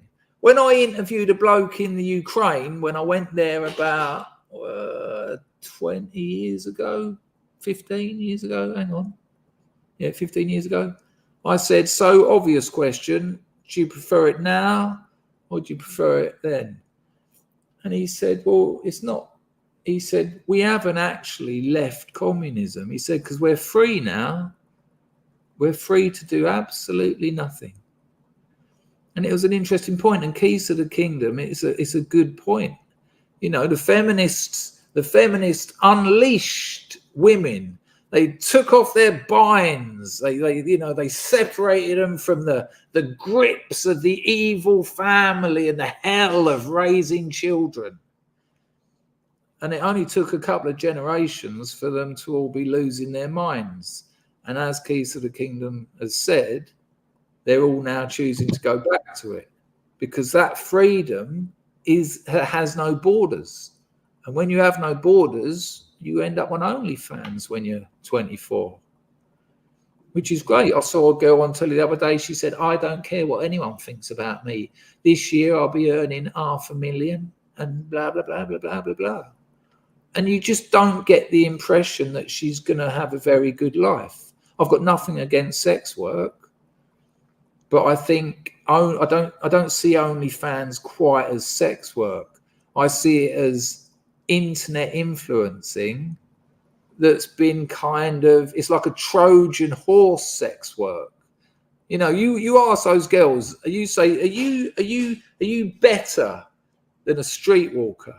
Are you better than a freelancer? And they, even if they don't say it, they feel it. But that streetwalker will be a stronger person than they ever will, because the streetwalker knows exactly what they're doing. Whereas that OnlyFans person, it's almost a trend. It's almost a meme. It's almost like it's like a phase. And that's a great point, Keys to the Kingdom. I'm very happy that you filled it in. There you go. Simp recruitment. Good call. But that's on the other side of it, isn't it? Colt Python says, I've been away from this channel for so long. It's nice to see the same OGs in the chat. Yeah, it's lovely, isn't it, man? Absolutely lovely. Sometimes, believe it or not, when I've actually got nothing to say, it's just nice to hang out here with scrubs. Let's get back to some Sarkar. They were denied autonomy, and the use of all of their mental faculties was decimating their mental health. And with financial independence limited, or in some places impossible, it was incredibly difficult to get out. Though the Tradwives of 2023 talk about men being in control of the household finances like it's a charitable act. Oh no, my stupid lady brain can't cope with taxes. It's a hugely dangerous thing to do. I very much do so ask permission to spend any kind of money, even $1, I will ask. According to Women's Aid, nearly a third of abuse survivors say I do like her one TikTok video to prove a point, though, that their access to money during the relationship was controlled by the perpetrator. Look at that amazing reverse engineering. She's gone on all about this money thing, and now I've made that point. Well, I showed you one video of one woman saying she asks for $1, which isn't the traditional wife thing. One in the chat, if your experience as a child of your mother and father in a traditional relationship, one in the chat if your mother looked after the money, if your mother done the spending.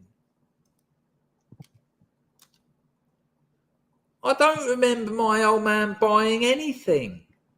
He bought some paints occasionally and stuff for work. They're all ones. You know, what was my old man worked like 9 hours a day, 6, sometimes 7 days a week. He didn't have time to sit down. Right, I'm going to Sainsbury's. It's ridiculous. Otto says, I'm sure those abuse survivors were not lying about said abuse. I mean, we all know the most abusive relationships are lesbians, and that's a fact. Those details are out there. I don't know, man. It's 42. Hello, mate. You didn't email. I emailed you 42 about that bit shoot video, but you never sent it to me. And I thought, well, I don't want to hassle you, but I did email you, and it didn't. You're what? Unless you did send it to me and I didn't get it or whatever. But he says OnlyFans income is way down. Aaron Cleary did a show on the collapse of the simp economy. Yeah, inevitably, like I said, it's like a phase, like a fad. You know, it hasn't got that sort of sex worker sort of employment about it. You know, it was like a trend, a fad, a phase, and most of them seem to be waking up to the fact that they're just shoving things up their queef.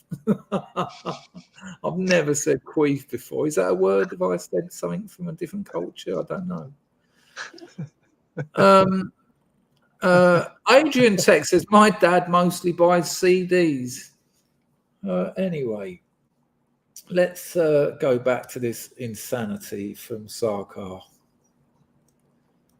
I mean, the incredible reverse engineering has blown me away there. Suddenly we're talking about abuse. A quarter report that their partner did not let them have money for essentials during the relationship, and a third have had to give up their home as a result of the abuse. A quarter of the 4 people we asked leaving the relationship.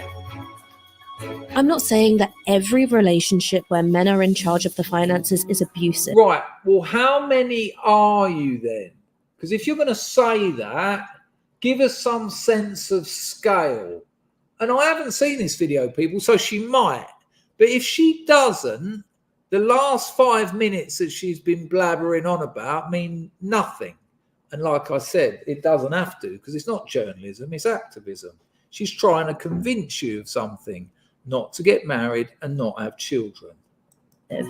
Just that giving up your financial autonomy and placing it in the hands of your partner is highly risky if things do indeed go wrong.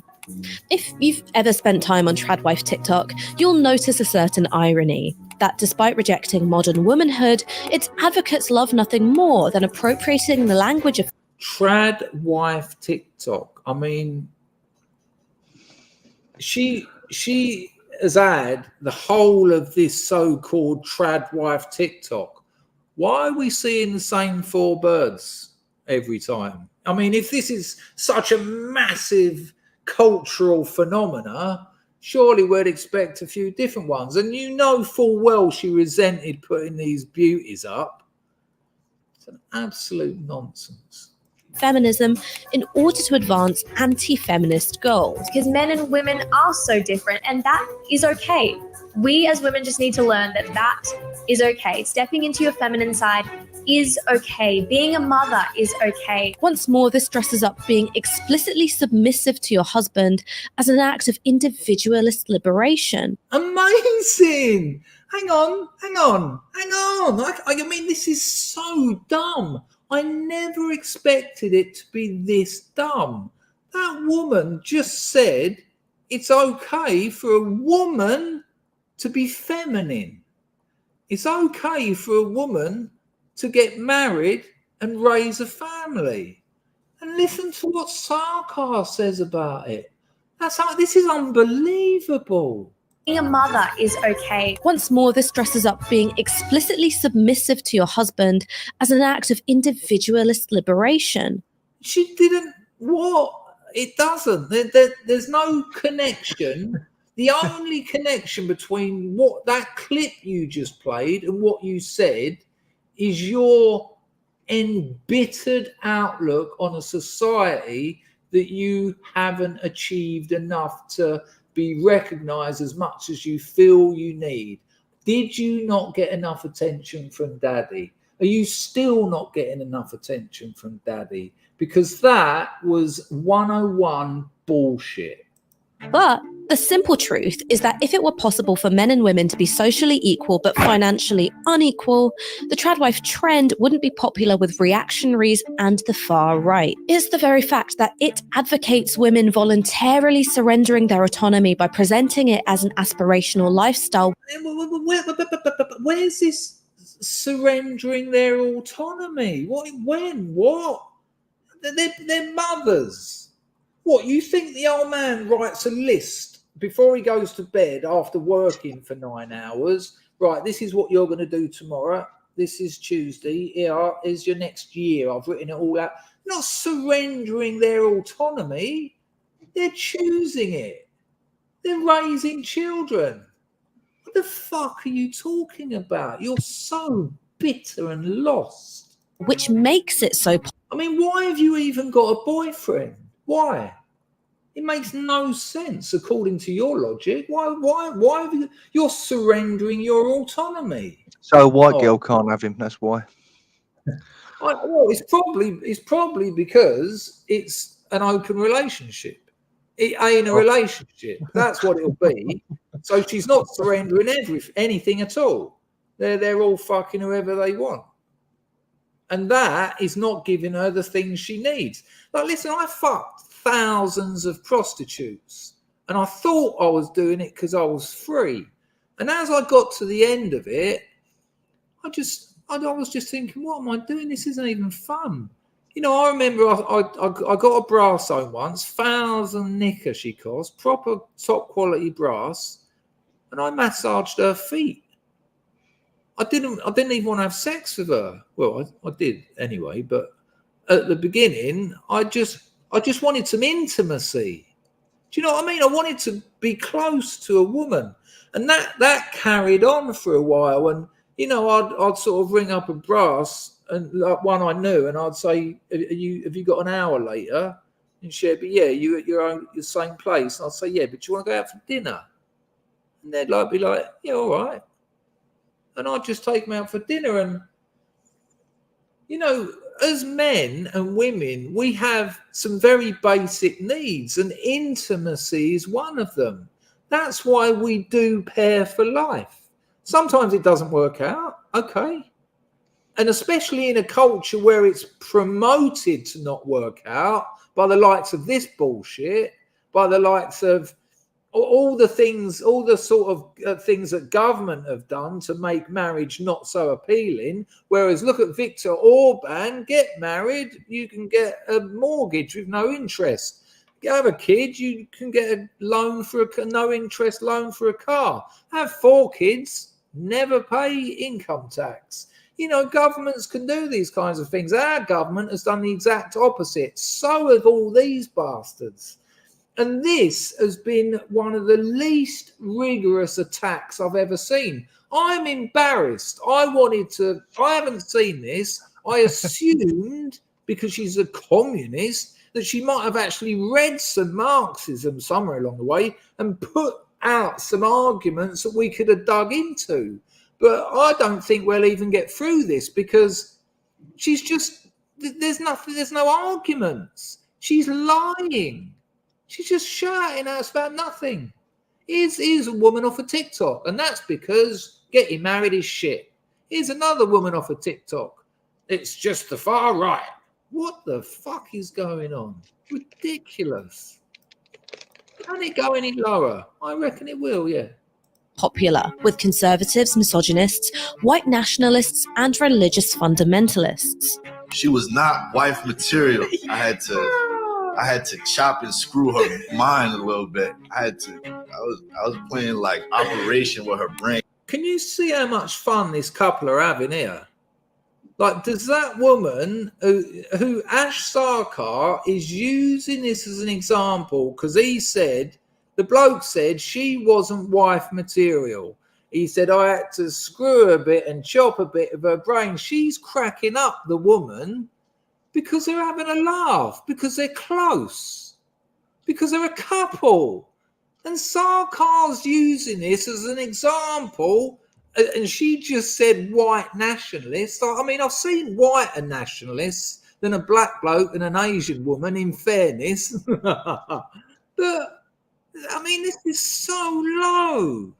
It feels like it, LC350.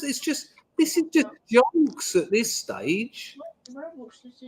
I can't wait to see what she says after this. Her mind a little bit. I was playing like operation with her brain. The Tradwife trend sits in the middle of an online content network. And she said nothing about that clip. That was just a bloke making a joke about brainwashing his wife. That was her proof. You're an idiot. Do you know what you are? There's a word for it. You're adult. You're adult.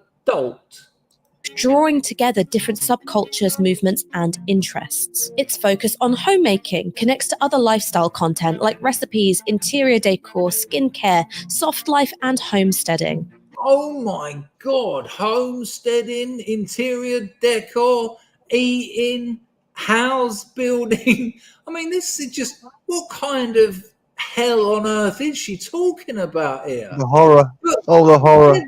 Yeah, the horror of it. But Packer, consider the opposite that she's not talking about. Let's get rid of all that. What's the options? Communes that have killed 300 million people because it doesn't work as an economic system. Woodlander says homesteading is extreme. Apparently, it's mad.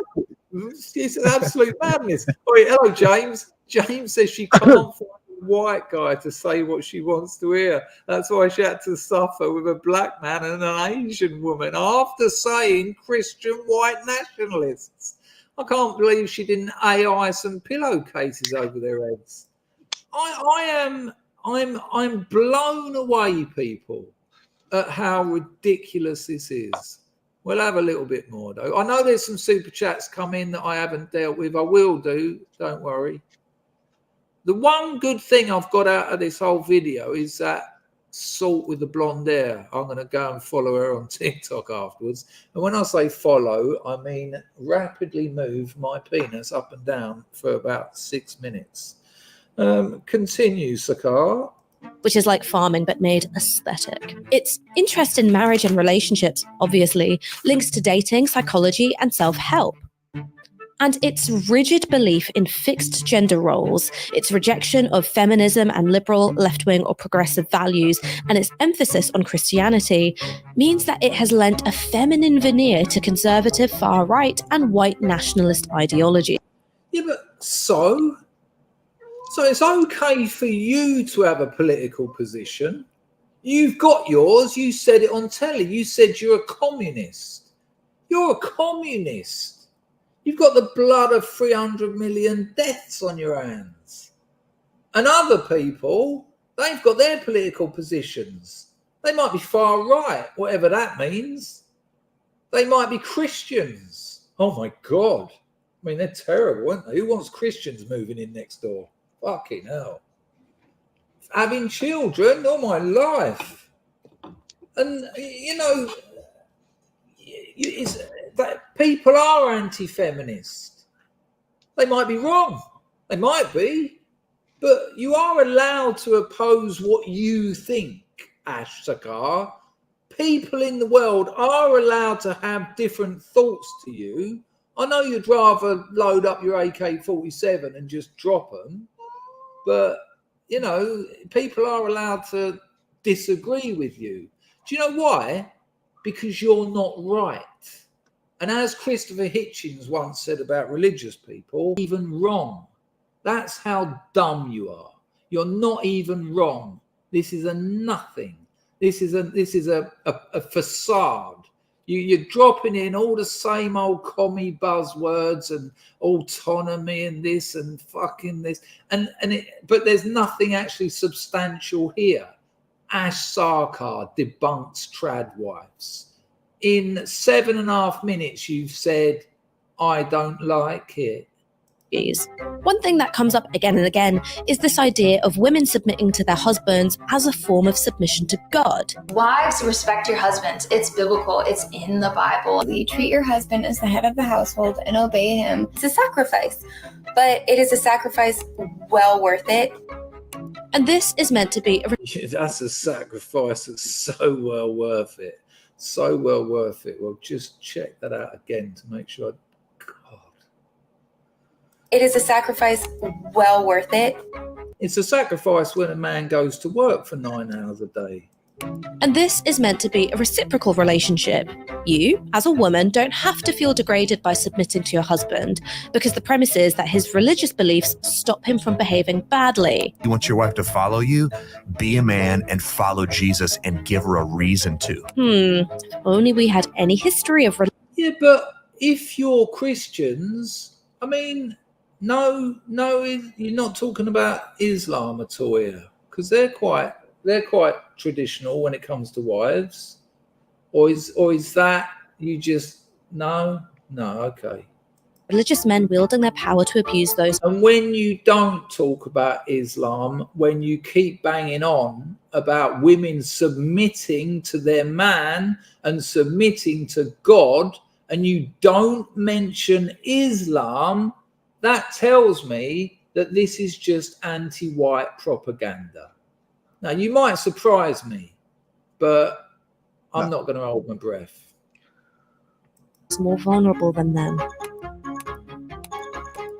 Like with the example of finances, the idea of submission is that by giving up her independence, autonomy, and power, a woman will be taken. Yeah, but they don't give up their fucking independence, autonomy, or power.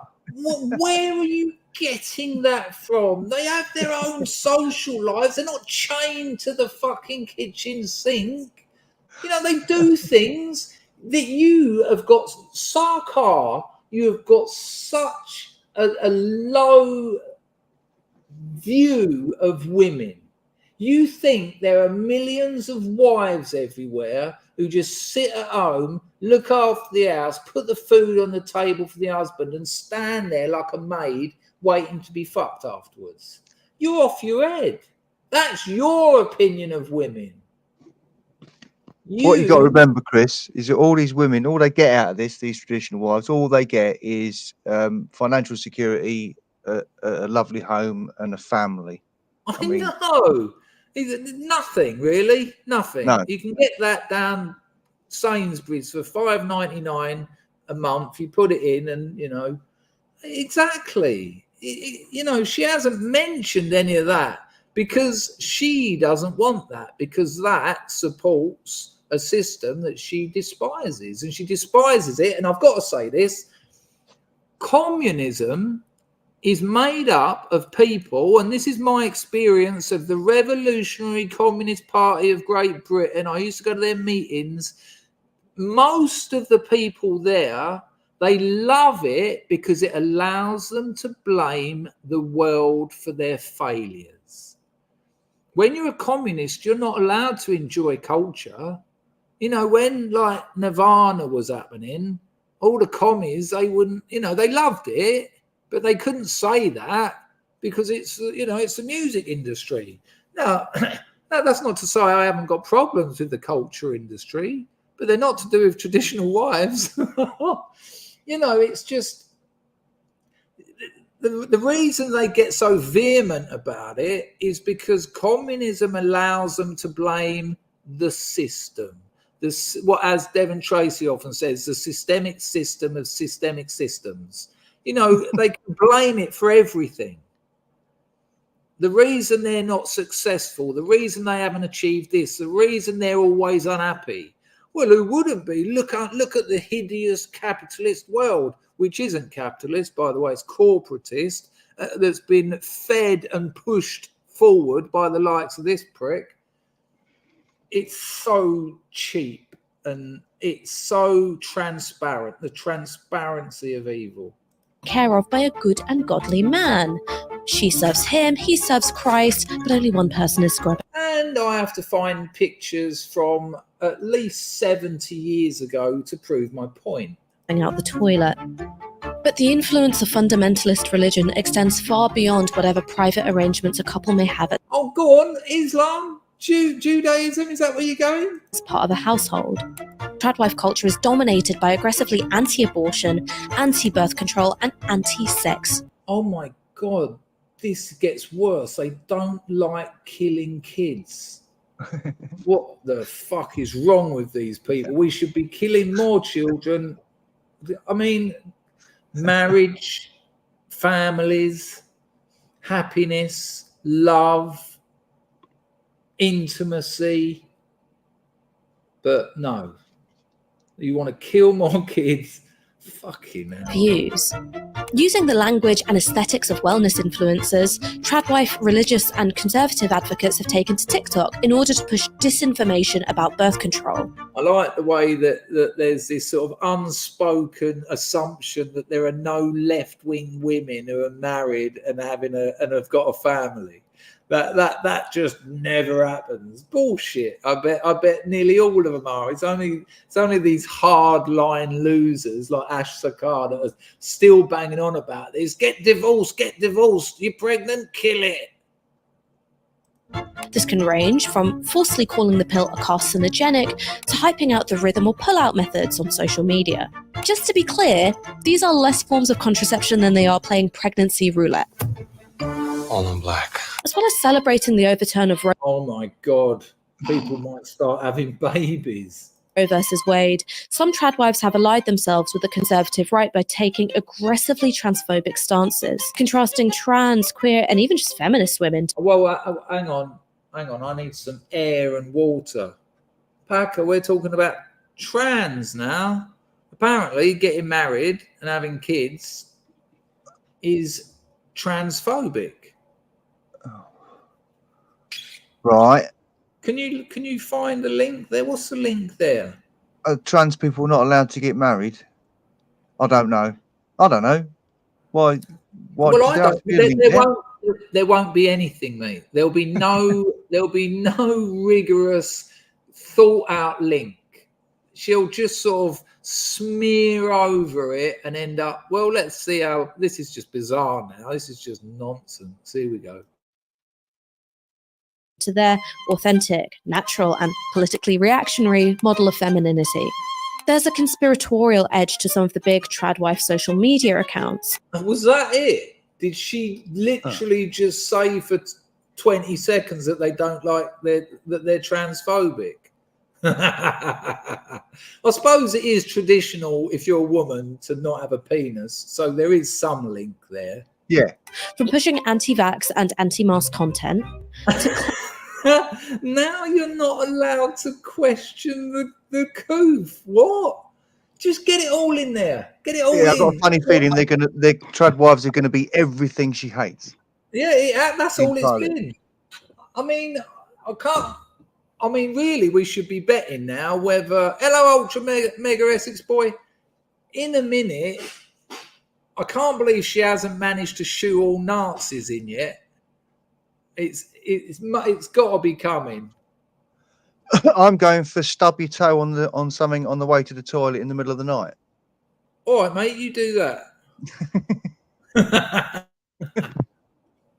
Claiming that feminism and LGBT rights movements are part of a depopulation agenda. There's an overlap, therefore, between the tradwife trend and white nationalism. Oh, we're nearly there. Oh, close.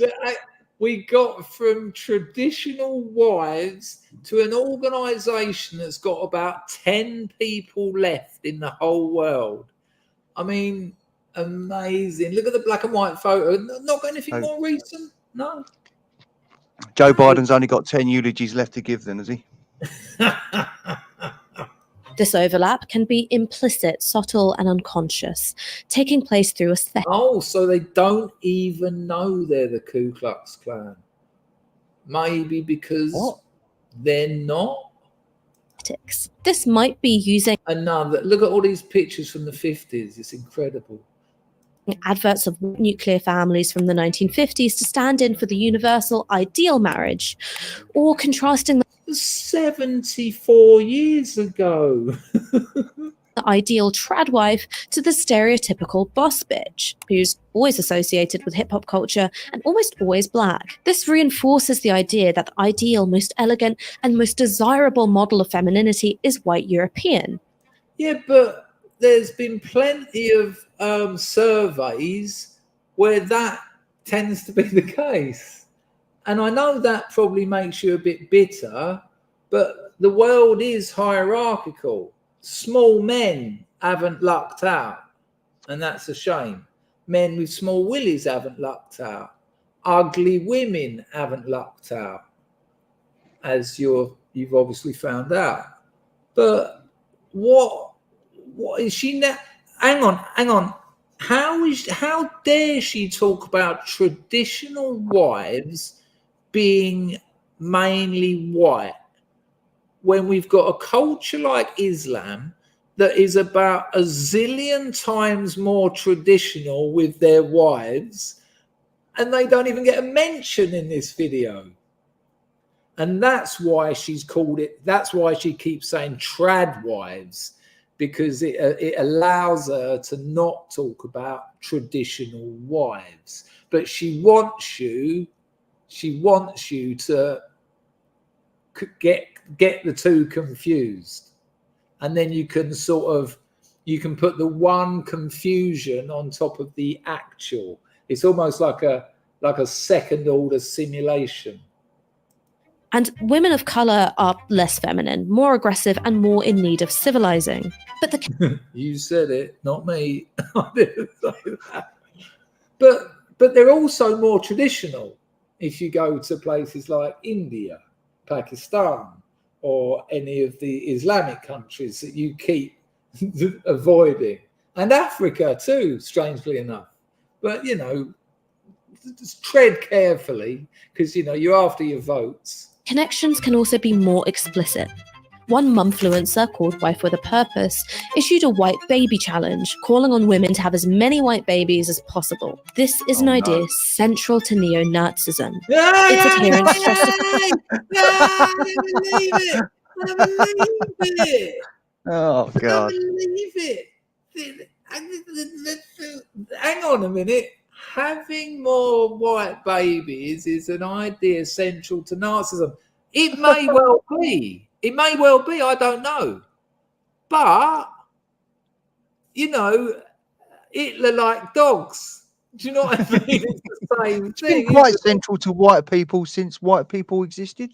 Surely. Exactly. Fairly central. Somewhere. Exactly, and that's what she hates most about it. She doesn't want white people replacing themselves, and that's what this whole thing has been about. That I was joking. I can't believe she managed to get there. Full house. That's incredible. Incredible. We have to have it again just to let it hit me so harsh. See her keep a straight face. One mumfluencer called Wife with a Purpose. Mumfluencer, I've literally never heard. What? And she says that because mum is, hello Billy, mum is now a pejorative. She's a mother. What? She's got children. What a Nazi. One mumfluencer issued a white baby challenge, calling on women to have as many white babies as possible. This is an idea central to neo-Nazism.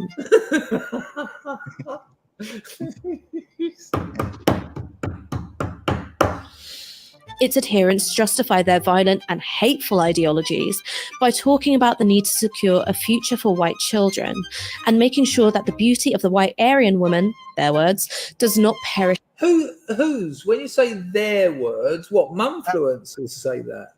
Our words, people that think white women are beautiful. How dare we? Yeah, I know. Awful to have. Someone in the chat said it. People have preferences. Get over it. Incredible. There you go. Having white babies is narcissism. People are playing bingo. Ugly truth. Hello, mate. The bonus ball is Hitler. Fucking hell. I can't believe she actually got there. From the earth. Tradwives become an important component of the Great Replacement myth. Myth? What, the one that the Guardian talks about, and when it works for them, and then the next one week, she's winning. That myth. By white nationalists. If modernity is defined by diversity, both of lifestyles and it isn't, and it never has been. Of ethnicity, then the Tradwife marks the return to an era of social and racial conformity. Women with choices and agency aren't usually so keen on submitting themselves to a life of reproductive captivity. Reproductive captivity. Good Lord. We're back to women in cages. Yeah, you miserable barren bitch. Look at its face. Look at that little screen grab there. One day, I mean, her hormones will be going like crazy now, and I bet one day she'll have a kid, and it's going to be, the way she'll have to try and politicize that kid will be incredible. In the interest of furthering racism, hence Tradwives, white nationalism and You couldn't even get away with that on a GCSE. To further racism. Let's just hear that line again. How she gets to A to B, that's amazing. And racial conformity. Women with choices and agency aren't usually so keen on submitting themselves to a life of reproductive captivity in the interest of furthering racism. Hence, Tradwives. Yeah. Hence, Tradwives. You could have just said anything, hence Tradwives. And the Allies dropped more firebombs on Japanese civilian targets than they did with the atomic bombs, hence Tradwives. White nationalism, anti-choice ideology, and religious fundamentalism aside, if you want to... What, Islam? Oh no, you haven't said it. Know with certainty whether the Tradwife trend is an empowering reclamation of domestic labor or just regular old sexism made palatable with TikTok aesthetics. Just look at the kind of men who approve of it. Or I don't like girls who are... No, let's look at 4 men out of the whole fucking world. Let's look at 4 of them. Over sociable. I don't like girls who know lots of people. I don't like girls who are always out. As someone who, is totally down with looking at girls half naked on Instagram, it's fucking great. But here are 2 men, both accused of sex crimes, by the way, who have made money by sexualizing women. They've crafted their professional personas around having sex with lots of... What, 2 blokes? 2, yeah, he was way over. That was double. 2 blokes. Is she really trying to pull this off? It'll be Hitler and Stalin next. Old speeches. Of different women, but here they are celebrating Tradwives and denigrating modern women. And that isn't because they want to treat women as a whole better, but because it serves as an excuse to treat lots of women much worse because they're not the good girls or whatever. That's or whatever. That kind of sums up the whole thing. Imagine writing an essay and putting or whatever in it. That's incredible. Not about embracing tradition, respect, and dignity. That's just old-fashioned misogyny. Okay, so while I think all these things explain the political impact of the Tradwife trend, all these things that made absolutely no sense, and you just ticked every single box and added Tradwife at the end of it. Carry on. They don't explain why it's so appealing in the first place. The answer is simple. Modern life, in many ways, sucks. It's hard to make the case in an era of low wages, high... In fairness, it was going quite well until you lot started taking over. anxiety, precarious work, and extortionate rents that women are liberated just through entering the labour market. Everyone knows by now that leaning in alone won't make you a girl boss. The relative economic security of previous decades, a job for life, housing you could afford, pensions, and a debt-free life has been obliterated by mass immigration. In the slash and burn of neoliberalism. If you're under 45 or you don't own a house, the future can feel fucking bleak. You add to that the experiences that many people have dating, like being ghosted or being treated like you're disposable. It's no wonder that people feel dissatisfied, intensely so. It's weird that she hasn't mentioned trad husbands, really, and what motivates them and what they get out of it. And they must exist. They must exist. If you've got a trad wife, you've got a trad husband. The status quo. There is a longing for care, for order, for security and certainty. For family and intimacy and children, yeah. And the fantasy being sold by trad wives is that all those things are in reach for women. If only we give up our autonomy and return to the... No, you lying bitch. That isn't that you've got no evidence, no proof, and it doesn't exist. You just are lying. You do not give up your autonomy. You actually claim it because you just wouldn't put up with it. The gender roles of an imagined and idealized past. And that's the thing. He's using pig footage from the Stepford Wives. The lifestyle being sold is a fantasy. It's fictitious. As my colleague... What? Having a happy marriage with children? That's fictitious, is it? Oh, shit. Are you yeah. Backer, you're in trouble. I mean, what a bizarre thing to say. It might be for you, Sarkar, and I can understand why, but it isn't. It is not.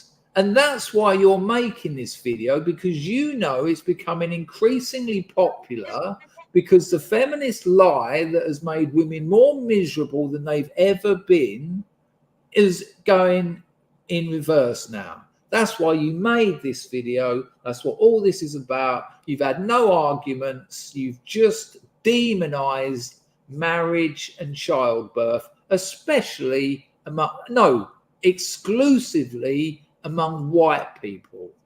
That's what this video has been. Moya Lothian McLean has argued, Tradwife TikTok doesn't really show images of domestic labor. It depicts domestic leisure. Personally, I believe I'm not meant to work. I'm meant to do this all day. It's like an extended session of playing dress up. You get to glide around wearing floaty skirts and dresses, organising your snack cupboard and baking bread. And look, that's mine. Oi, Sarkar, can I just tell you something that you might need to know? TikTok isn't the real world. Do you know that? You don't look at TikTok as a representation of what goes on in people's lives. It's a video hosting platform where people make 1 minute, 30-minute entertaining videos so that they can get clicks, views, and earn a few quid. You know that, right?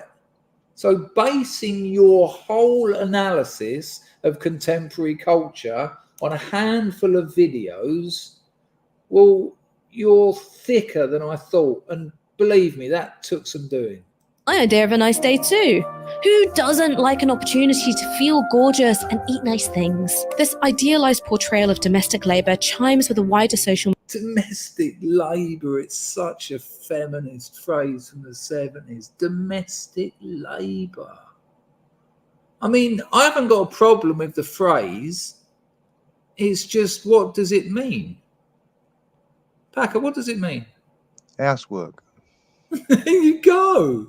Exactly. And that's what men have been happy to call it as well for centuries. It's housework, yeah. Yeah, we know it's work. We know that when Bill Burr says any job you can do in your pajamas isn't a job. It's a joke. You know, bringing up 3 toddlers all day long, every day is fucking hard work. It's called work. It's in the house. It's housework. There's no giving up autonomy. You know, when the old man's home at the weekend, you go out with your friends, you do what you want. You might take a day off here and there, like the bloke does. But, oh God, I'm mystified. I'm blown away by this. I honestly thought we'd have a debate on the go here. Media trend of soft life, a lifestyle of skincare and sourdough, taking the path of least resistance and doing so aesthetically. As work has become less rewarding, literally, the worker's share is declining relative to asset wealth, people seek comfort in images of serenity, relaxation, quiet, and nourishment. What influencers do, whether they're tradwives or Instagram babes, is tap into that human desire for respite and channel it into something else. So for your typical wellness influencer, that'll be woo-flavored consumerism. And for tradwives, it's an ideological insistence that if women make themselves dependent on men, they can find the ease and fulfillment they've been longing for. So, what to do about it? I think it means generating a different... Well, hang on. So here we go, the denouement. What to do about it? Well, first of all, we have to establish the problem. And judging by what she's been banging on about, the problem is white people getting married and having children and enjoying it. So that's the problem. She's identified that as a fucking problem. Whereas actually, if you look at a hell of a lot of societal problems in Western Europe, I see that as, wait for it, a solution. But she doesn't. So now she's going to tell us what to do about it. And I can't wait. I can't wait. Have a guess in the chat. What is she going to say? What can we do about the evil of white women getting married and having children? What can we do about it?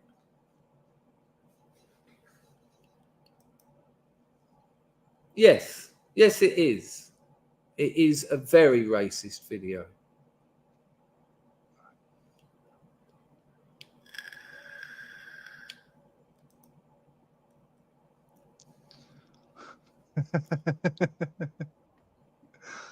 Johnny, not. Hang on. Yeah. I know it's a typo, but I got it. Otto's gone in deep. He's gone in deep and dark. I will read that Keys to the Kingdom, but I'll get there. Woodland has gone in deep and dark. It's a duck. Is keeping it simple. Crow says celebrate. But yes, though, yeah. Yes, because there's been like a 50-year campaign to influence white women not to breed, and men. So if they were actually doing it and it was on the rise, it would be something to celebrate. Because diversity is a strength. And if you get rid of white people, they've had quite the contribution to global society. Anyway, let's see what her plan is. And she's got about, well, I'll tell you how long she's got left. In 22 seconds, she's going to. We've all seen it. It's going to be Laura. Quite easy, the solution, isn't it? I'm assuming you're new round here, Laura, but I'd be surprised if anyone on this stream hasn't seen that video. But lovely to see you. There you go. Seen it. Bag straight away. We have Laura. Here we go. Let's see what Ash Sarkar says. Hello, John. I didn't know you were in here, son. Good to see you. Here we go. The solution. Can't wait for this. 22 seconds. Here we go, people. Different vision of fulfillment, happiness, emotional nourishment, and family life. Hang on, I've got to take it back a bit because I talked over it. I think it means generating a little bit more. Hang on. Right. So apologies. Here we go. They can find the ease and fulfillment they've been longing for. So, what to do about it? I think it means generating a different vision of fulfillment, happiness, emotional nourishment, and family life. What, like Chairman Mao, Pol Pot, Lenin, and some Karl Marx, Engels, those sorts of people suggested. which isn't predicated on the patriarchal domination of women. You dare say patriarchal without laughing? You damn fool! Look at that horrible, bitter old face. I wouldn't polish my car with that. Work won't set women free, and neither will being ruled by men. It's freedom, equality, and reciprocal care that will. Which is a traditional wife and husband relationship. I'll be honest with you, people. It's been lovely to have over 110 people here for the duration, but I would have preferred to have had some kind of not intellectual but intelligent debate with what I thought she was going to outline some things that we could have got into, but that was so bad. I feel like I've just repeated myself, so I apologize for that much, but it's that everyone in the room is now dumber for hearing you say that. Yeah. I mean, Ash Sarkar debunks Tradwives. No, she just said she doesn't like them, and what we need to do is the same. No, I didn't. No. You must have missed the beginning, mate. No. Some super chats.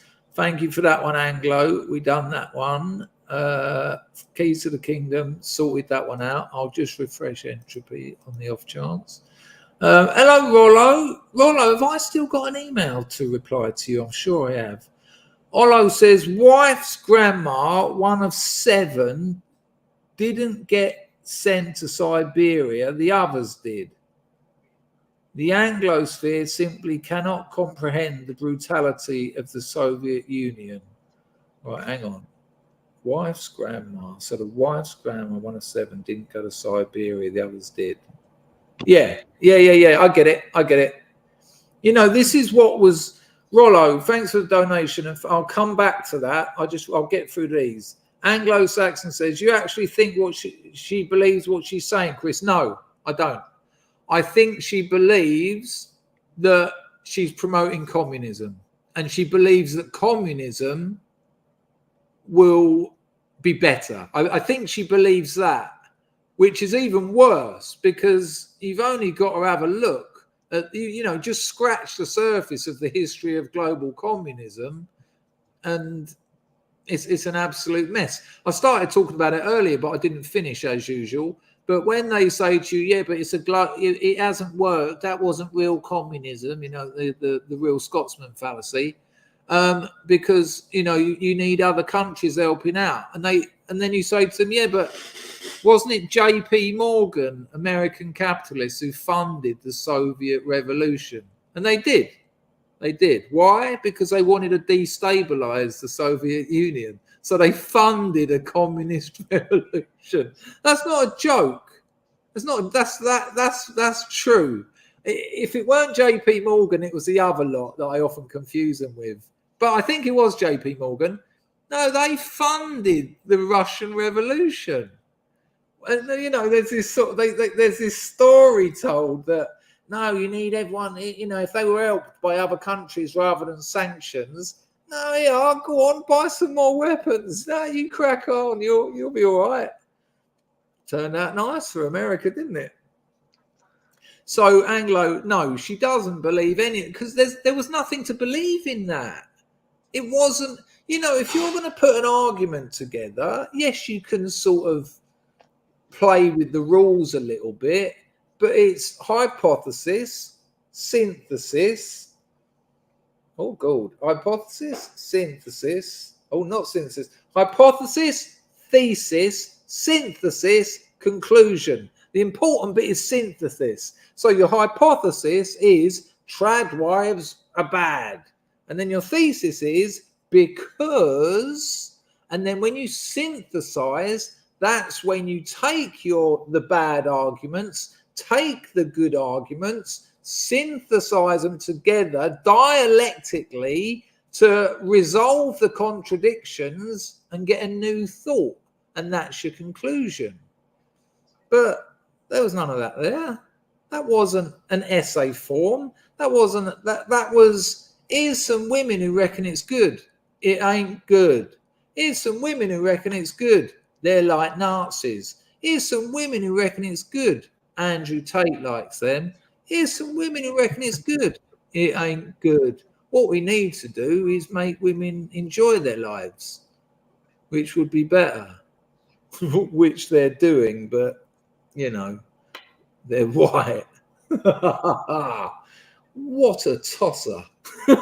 I saved tosser for best, but that was ridiculous. So Anglo, no, she doesn't believe it, but she it's for the greater good. In her eyes, it's for the greater good.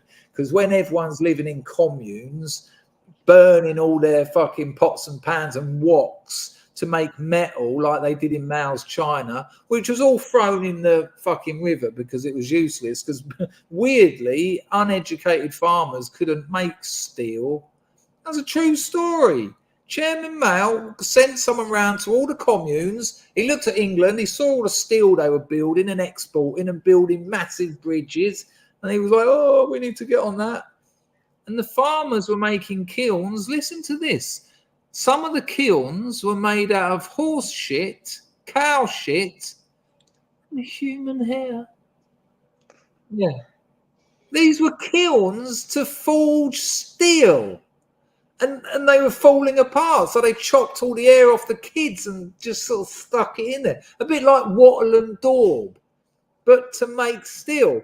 And then when the cadres, but higher up in the non-hierarchical communist system. Oh yeah, no, it's the transformation period. Yeah, that in communism, right?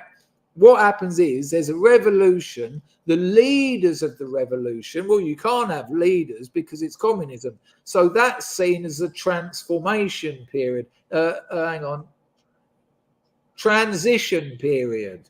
And that'll be the dissolution of the ruling classes, so that then you've just got the communes and everyone's working at an equal level.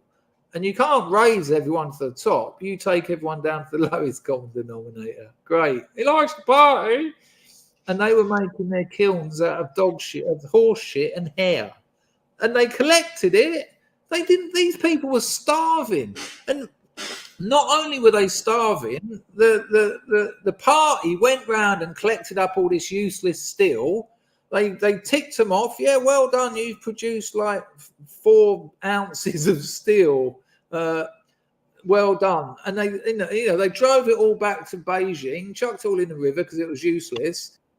But then the starving people of the Chinese communes, they couldn't cook because they melted down all their woks and plates and things that they used to cook with.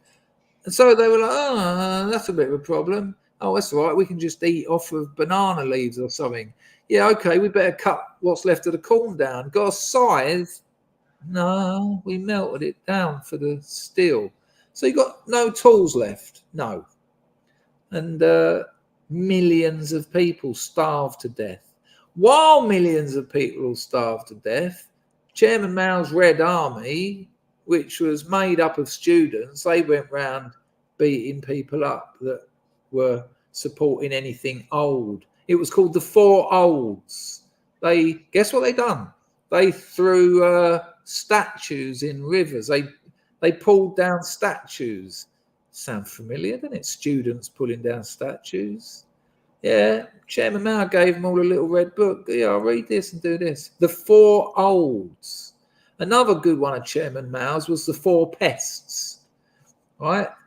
So they realised that I think it was sparrows, but I can't be sure, but the sparrows were eating too much of the grain that was being planted. The country was starved. People were dying of starvation. So one of the party's ideas was, let's get rid of the birds because they're eating all the grain. And even if they're only eating a third of it, if we get rid of all the birds, we'll have a third more food.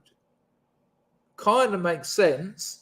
So they got them out banging drums, shaking trees. You know, it was all organised, shouting, so the birds wouldn't land. They were too scared to land, and they flew and flew and flew until they had a heart attack, and they just fell out of the sky by the million. And then the party went round to all the communes, and they were collecting and weighing bags of dead birds, although some of them people kept behind to eat. And they were like, oh, you've done really well. Your commune's got 5 stars for 4,000 dead sparrows. Took them back to Beijing, threw them all in the river. Now there's no birds to eat a third of the seeds. But there's also no birds to eat things like insects and other critters. And so they just bred like you'd never known, like cockroaches just went fucking mad because believe it or not, nature's quite a delicately balanced sort of situation. And if you take a major player like the birds out of it, it just went mental. Like as soon as you've got more cockroaches, well, then you've got more rats because the rats have got so much food and now they're breeding. They used to have 10 kids. 5 of them would die through lack of food. Not anymore. It was absolute carnage. But they still, you weren't allowed to report any of that stuff. No, it's going really well. None of this stuff is hidden. You don't have to go to the British Library and find files from 100 years ago. This is just this is just easily available information. Sarkar knows about it. I can't say too much about what happened here, but look at what happened here. It will change your life. I will say this now. The Soviet Union was fucking awful. What happened in the Soviet Union? What happened to the Germans by the German people at the end of the Second World War is a fucking horror show. And, look into that. They just went through that country and raped and pillaged. And they were the heroes of the Second World War, the Allies. They just kicked their shit out of people. They shot children. They were just seen as filth, not human. And we all hear about what happened in, I've got to be a bit careful here, but we all know about what happened. Oh, evil, and it is evil. Dropping 2 atomic bombs on Japan on civilian targets has got its problems as well. But before they dropped those 2 atomic bombs on Japan, they dropped incendiary devices on Japan. And Japan, those houses, because of earthquakes, they're kind of made of paper and light wood because they can be put up as quick as they go down. And those fire bombs cause more damage and death than the atomic bombs. But none of that's really talked about. It's celebrated when it is. Now, I'm not going to get into, well, I already have, and I can't really remember why. But my point is, Sarkar knows all about the history of communism. And the difference is, she thinks she'd do it better. She thinks she'd do it better than Chairman Mao, than Pol Pot, than Lenin, than Stalin. Her and her mates who sit around talking this bullshit. I mean, they're not the sharpest knives in the box, are they? They honestly think they can have a revolution in a nuclear power England and do a better job of the other 2/3 of the planet that failed to the point where posters were put up telling people not to eat their dead children because they might get diseases. And that, the narcissism is terrifying. No, we'll be better than them. And you already know that within 3 weeks, they'll just be shooting people in the head. No, you're too much of a problem. Hang on, there's a bit of an uprising over there. Like they always do. That's how they deal with them. You know, the pain and misery caused by communism to the million, not even the millions that died, but to all their families, all those that didn't die, all those that went to gulags, all those that went to camps.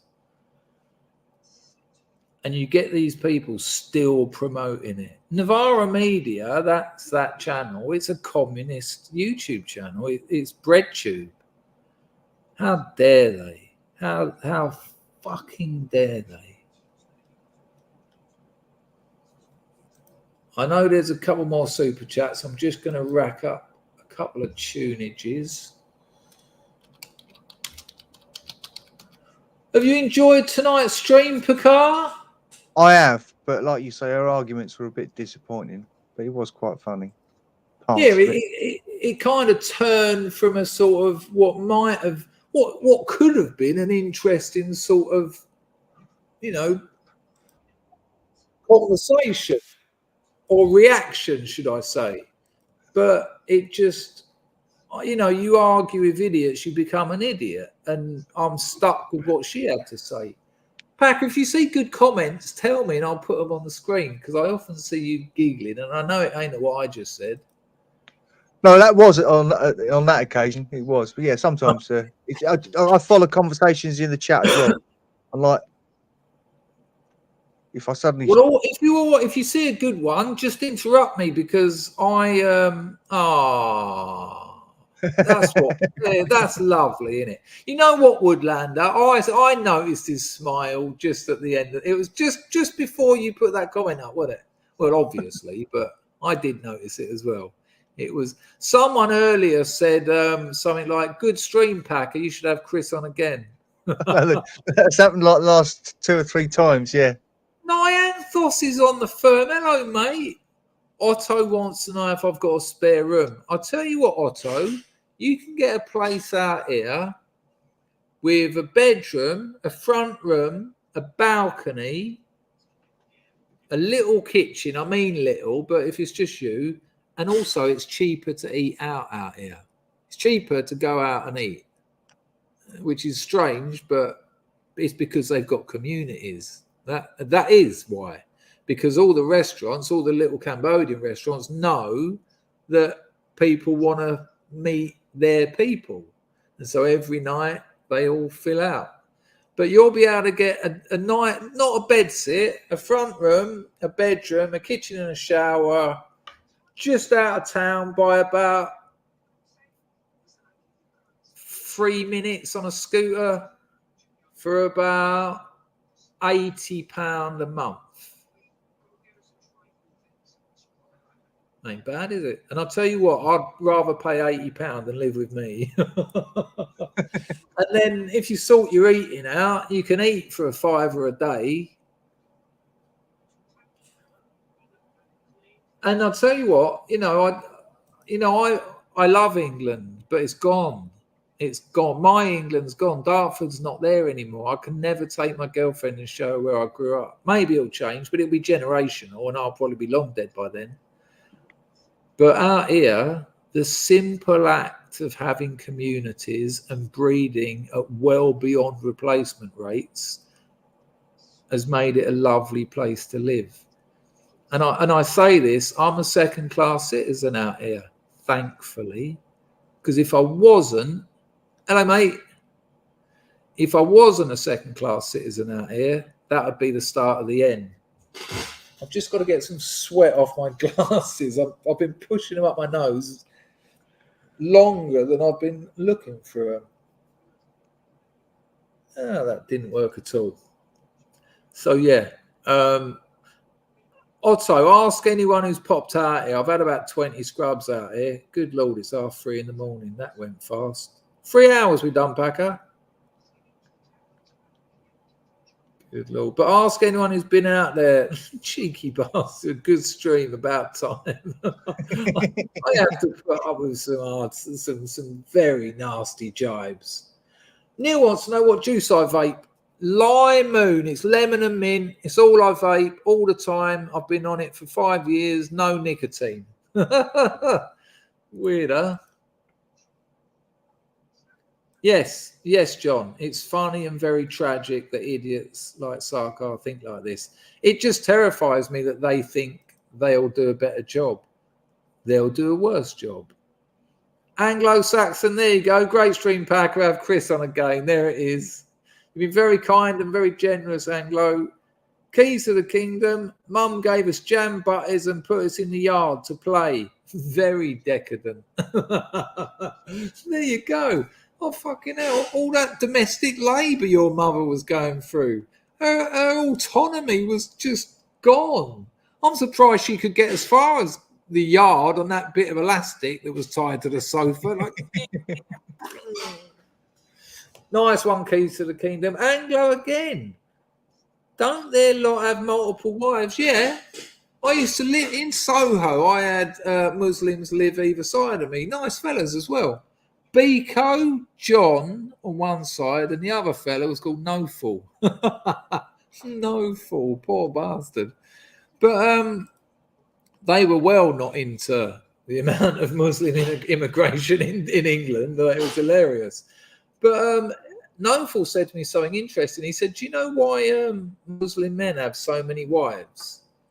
And I said, no, actually, I haven't thought about it. I just thought it was because Islam isn't a religion. Islam is a way of organising society. Religion is part of Islam. And I said, I always thought it was part of being a Muslim. He said, well, it is. He said, but it's because, he said, Arabs are terrible at fighting wars.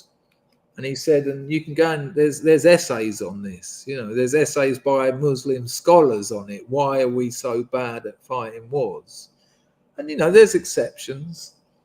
But so a lot of men have died. So if a woman wants a husband, she usually has to put up with a husband who's got a couple of other wives because there's not enough men to go round. Now, I can't absolutely guarantee that, but I did read an article about, well, not an article, an essay, a paper, a peer-reviewed paper about Arabs and war.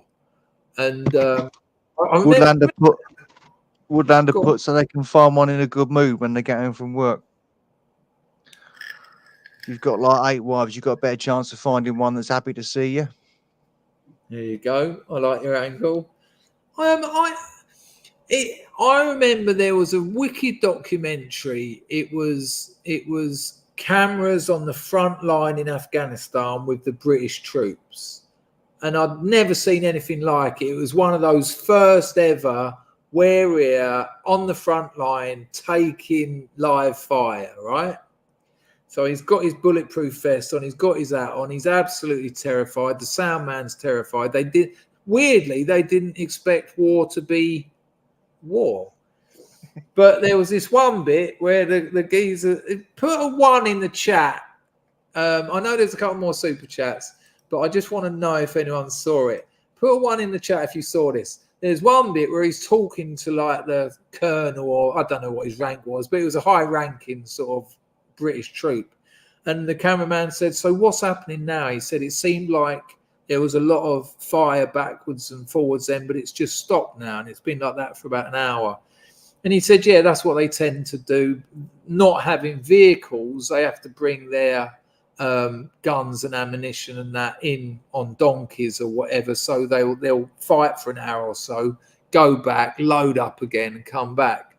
And he said, right. He said, and what's happening over there? And he went, well, that's the Afghani National Army or something like that. They weren't Taliban.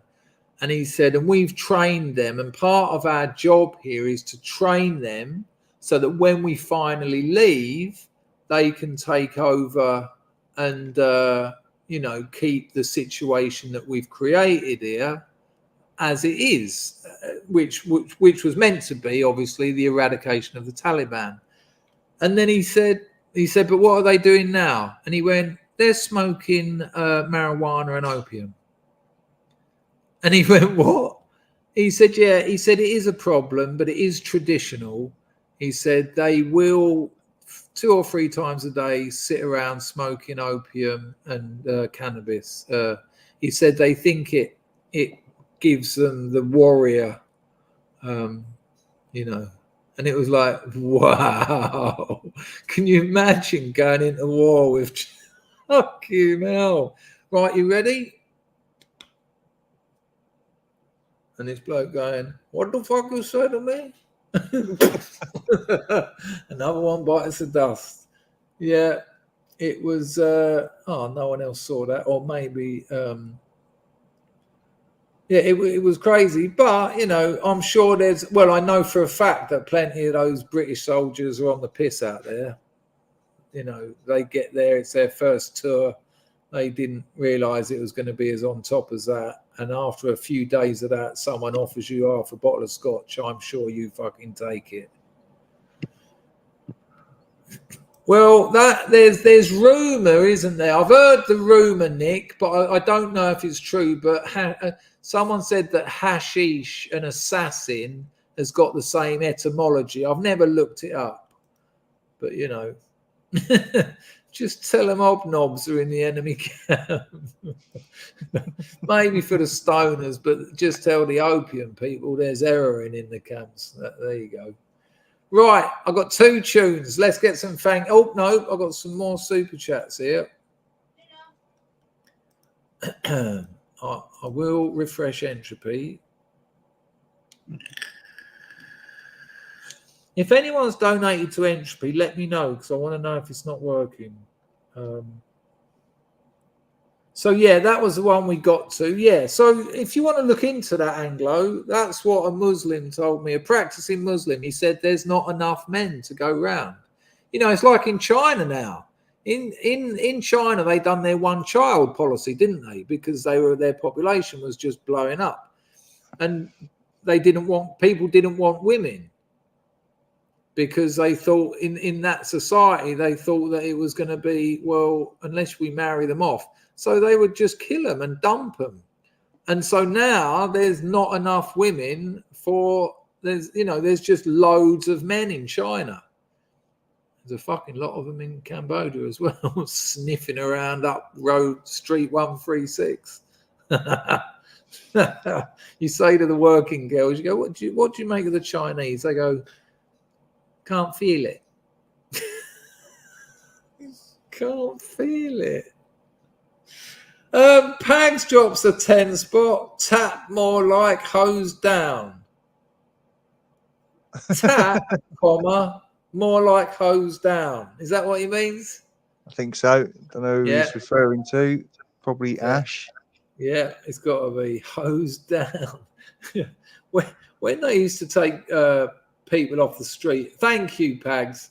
When they used to take people off the street and put them in prison, like if any of you get a chance to read a book called The Grass Arena, true story of a bloke becomes an alcoholic, loses everything, lives in a park in London. I think it might be Hyde Park. It's a long time ago since I read it. He's a proper alkie, you know, wakes up, ponces up money, buys a bottle of whiskey, drinks it. And then one of the other alkies murdered someone. So the bloke who wrote the book, it's quite weird because he never tells you if he actually done it, but you get the impression he did. He done time for it. So the courts obviously think he did. But the rumours is he offered the murderer a drink from his whiskey. He said, here, I'll pour it down your throat. And as he poured it down his throat, he pushed the bottle down there at the same time and killed him. When he went to prison, he learned to play chess. You know, like you're in your pad, you're on the bunks, and you just draw a board each, and you know A2 to rook to A2 or whatever. But he realised very quickly he didn't need the bit of paper; he could just remember it. And he didn't grow up playing chess or anything. He started in prison. And it got to the point where there was like 2 or 3 blokes in his cell, and they'd be sitting there with no bits of paper. They'd all have their little bits of paper out, and they'd be going, All right, John, knight to c4. Okay, Dave, rook to, telling them and winning all 4 games. When he got out of prison, I think he'd done about 8 years or something. It's a long old stretch. And when he got out, Pags, this does relate to your comment. When he got out, he started going to chess tournaments and just smashing them. Only local little things, not like Kasparov and Kasparov. It was pre-internet,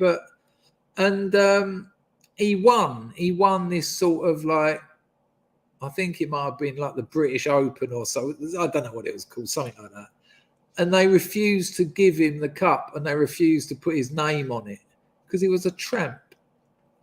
They said, you have won, but, you don't really want, you haven't even got a double-barreled name, fuck off, you stink a bit.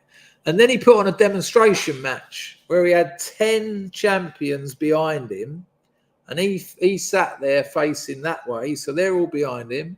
He had no pen, no paper, played all of them, beat them all.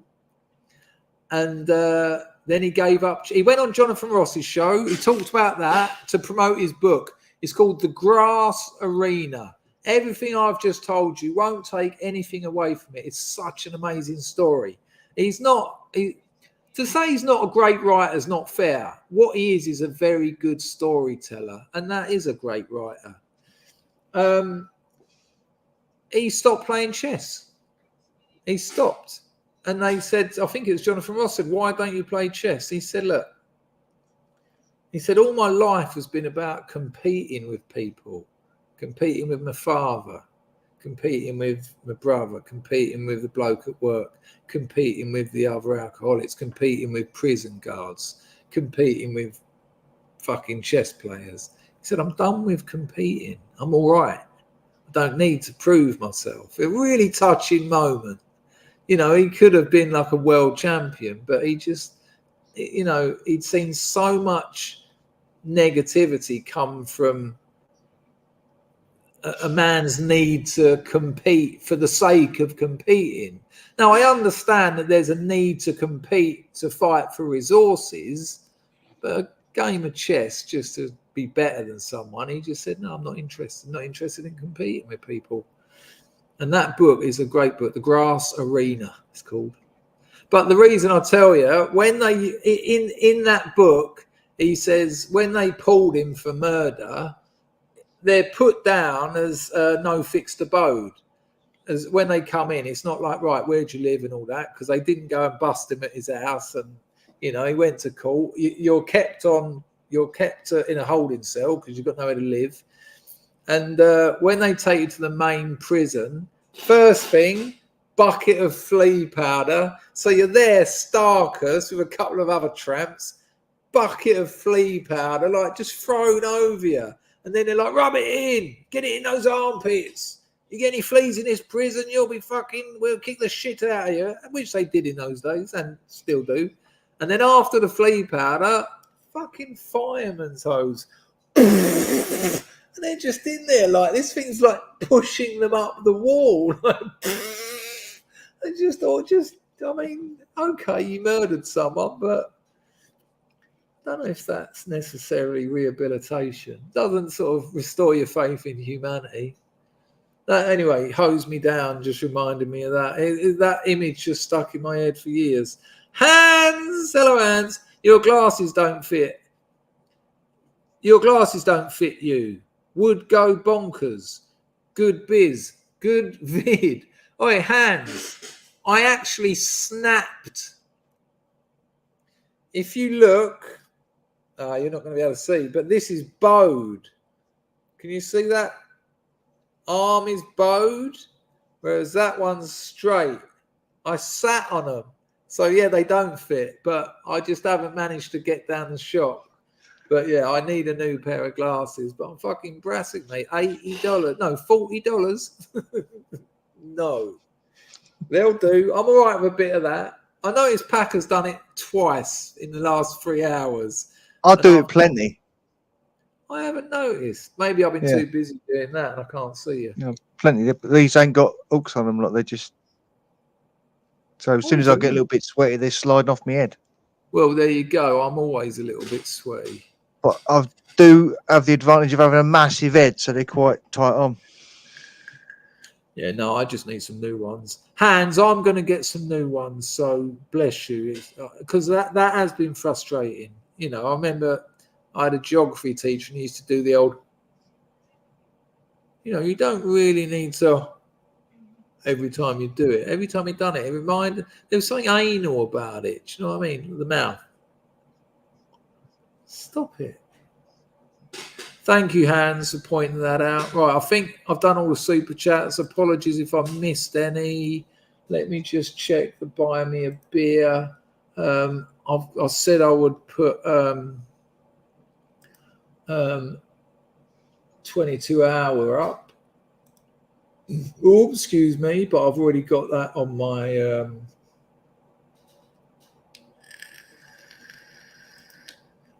I've got that over here, so I can go here.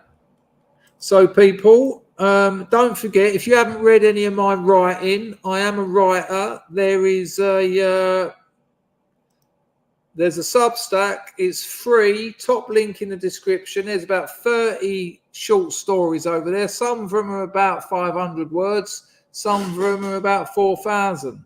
Go over, leave me a comment. Let me know what you think.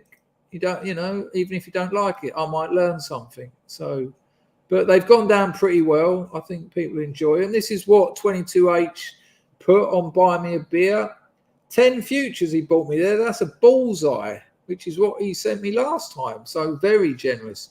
He said, yep, got the last link you sent me. I have the video you linked open and ready to go. We'll watch this weekend. I disagree with you a decent amount, so it should be an interesting watch. Cheers.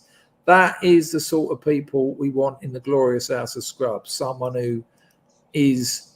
Look at that, Packer. I disagree with you a decent amount, so it should be an interesting watch. That's how adults communicate.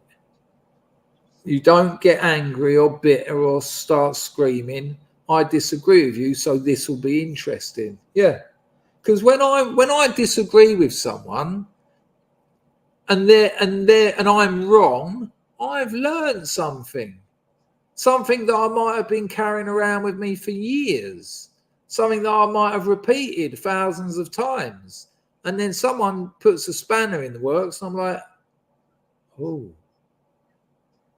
And then that because that thought isn't separate and on its own, it links into loads of other thoughts.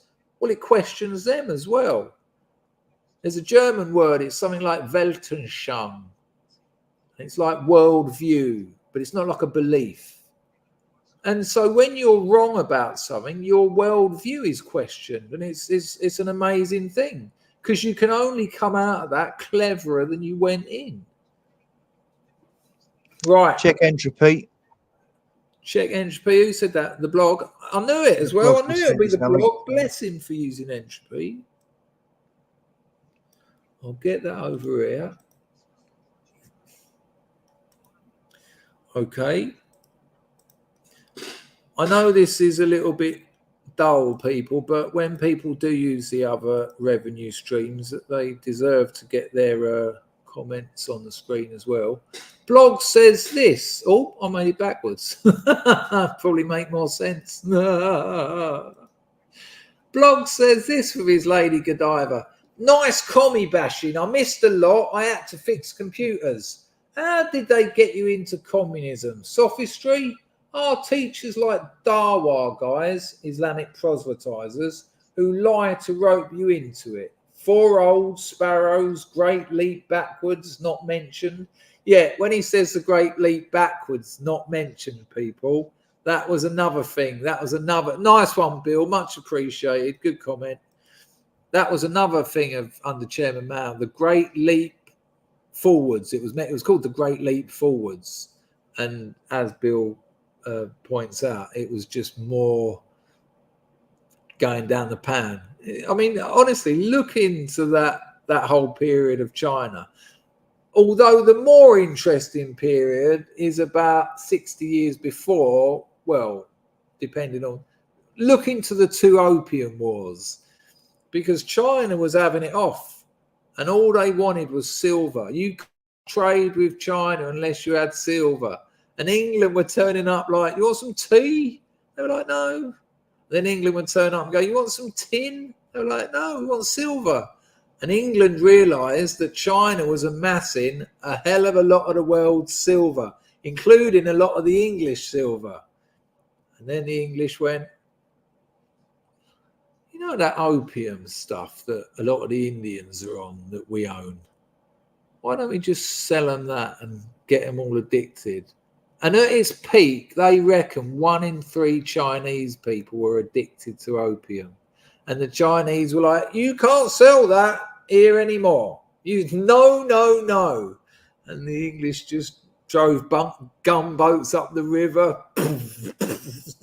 Yes, we fucking can. That'll be the East India Company, of course. So amazing history. Here's something you might not know. The Chinese call the 20th century the century of humiliation. They're taught that as kids when they're about 5 years old. The 20th century, the Chinese call the century of humiliation. And it's all on us, it's all on the English, because of the opium wars and because of a few other things. The century of humiliation. It's weird because I got very close to a lot of Chinese women, and you know, some of the things they tell me, like they said they could strip a AK-47 in the dark and put it back together to this day because they'd be practicing it. That was part of their schooling. They'd have a bloke come in and give them all one, and they'd have to strip it and put it back together just in case they were required for war. And because it becomes a muscle memory thing, you can still do it. It's like riding a tank. We done that one. Anglo-Saxon says, right, 22 hours. I disagree with Chris on mental health. I love it here, though.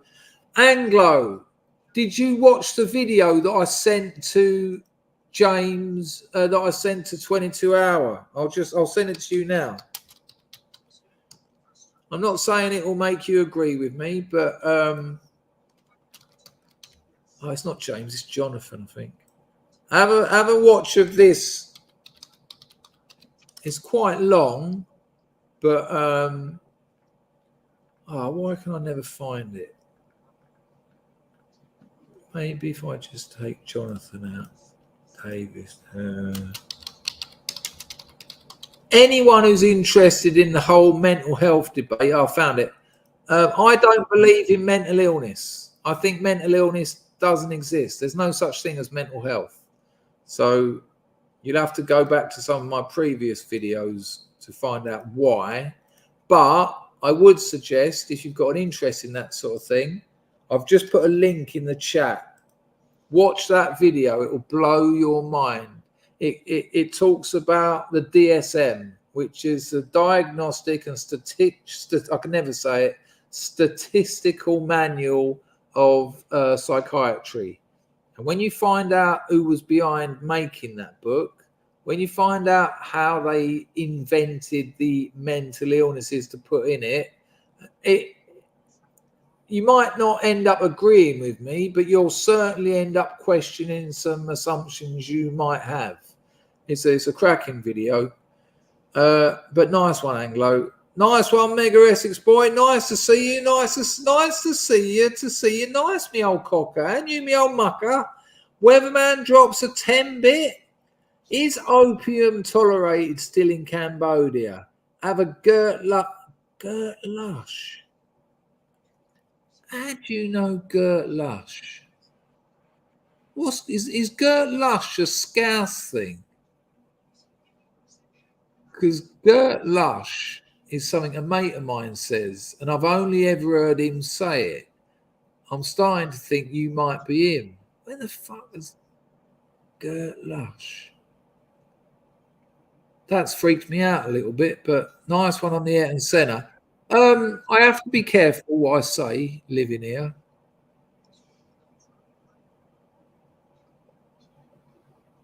What I will say is, if you keep yourself to yourself out here and don't cause any problems, they'll tolerate you.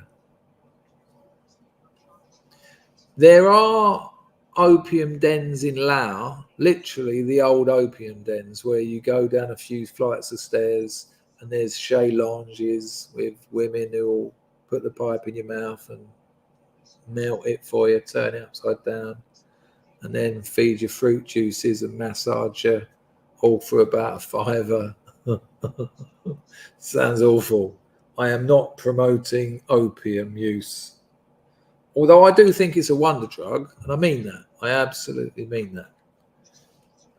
I'm not saying that an NHS GP asked me to score him some opium off the dark web once because he had a cold, because that would be ridiculous. Okay, we are done with all those. We're going to play 2 pieces of music to leave. We're going to play one that we all love and know, and then I'm going to play Bally G's classic. First of all, I want to thank Packer. Can we have a P in the chat for Packer, please, people? Packer, thank you very much, mate. You've just sat here for 3.5 hours. It's such a privilege. The amount of people email me and they're like, "You struck gold with Packer." What but that's why it's perfect. It just works, and it was organic. Do you know what I mean? It works a treat. So P in the chat for Packer. I'll let you go, mate. So nice one. Enjoy it. I was about to say enjoy the rest of your weekend. What day? Yeah, it is the weekend. Yeah. It fucking is. Yeah. I mean, it's 4 o'clock in the morning, so my Friday's kind of over. But I'll have. It's not even 10 o'clock here yet. No, but when I wake up, it'll be 32 degrees. So you enjoy your weekend, Packer. Thank you very much, mate. Cheers, Chris. Cheers, Scrubs. Send my regards to your family, your Nazi Ku Klux Klan family. God, what have you done? See you later, mate.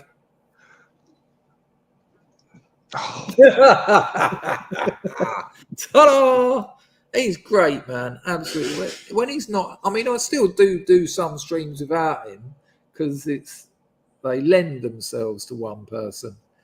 I want to thank everyone who donated. I mean, there's all sorts of trouble at the moment with finances, so it's all double bubble. It means more to me than usual. So thank you very much to everyone who donated. I want to thank the boy Cray and Rags for looking after the place. I don't think either of them were in today, but I always like to thank them. But most of all, I want to thank all of you lot for coming in. If you haven't checked out any of my writing, please do. Top link in the description. It says Substack. It's totally free. There's no paywalls. It's pretty heavy going stuff, but it's gone down really well. It's had a load of reads. If you do like it, leave a little comment, maybe subscribe. It's free to subscribe, but you don't need to subscribe to read it. If you've enjoyed this 3.5 hours that has taken me to 4 o'clock in the morning, you could give a little back by reading a story. That would mean the world to me. But thank you to all of you lot for coming. Now, let's sort out this first track for the outro. If I can find it. You all know it. I imagine a few of you know what's coming. Here we go. Bosh, bosh. Put that on pause. So I'm going to play this and then another tune. There's still time for you to grift up. I will put them on the screen. Enjoy your weekend, people. I absolutely love the Scrubs. Bless you all. And don't forget to tell the people you love that you love them, because they do actually need to be told, and we often forget. Here's a little bit of Alex J. Hit it. The company store, the paradigm of absolute control. And that's why we're just out here doing simple things, pointing out that we're meant to be in nature and be natural. And this is where we find the source that God made to transcend the New World Order. And that's why they want to try to keep us out of it. I do, Bill. Yes, Bill. Send hordes there, Bill. Enough of these people. They're a bunch of Christian murder scum. They're on giant death factories keeping babies alive, selling their body parts. What more do you need to know about these people? I go out and face these scum. Hello, Ellie. I didn't know you were there, love. They have green looking skin and they run around screaming, we look safe, we wanna eat babies. I have them on video. Hillary's in the creepy weird sick stuff, man. She sleeps in the same room with that creepy weird woman. His mother wears a hood over her head. That woman number one is ugly. Imagine how bad she smells, man. I'm told her and Obama just stink. Obama and Hillary both smell like soap. Apologies for the slight interruption in proceedings, but the boy blogs has said in entropy, field stripping a Type 56 AK is like undoing a Chinese bird's bra. Now, I'm not saying that. I'm just repeating what blog said. Nice one, Bill. Hello, Charlie.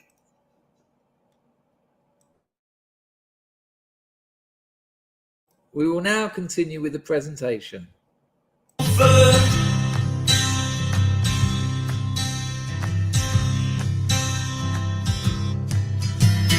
Literal vampire pot and the goblins are hobbling around after us. My spirit gets close to that evil and I feel it go.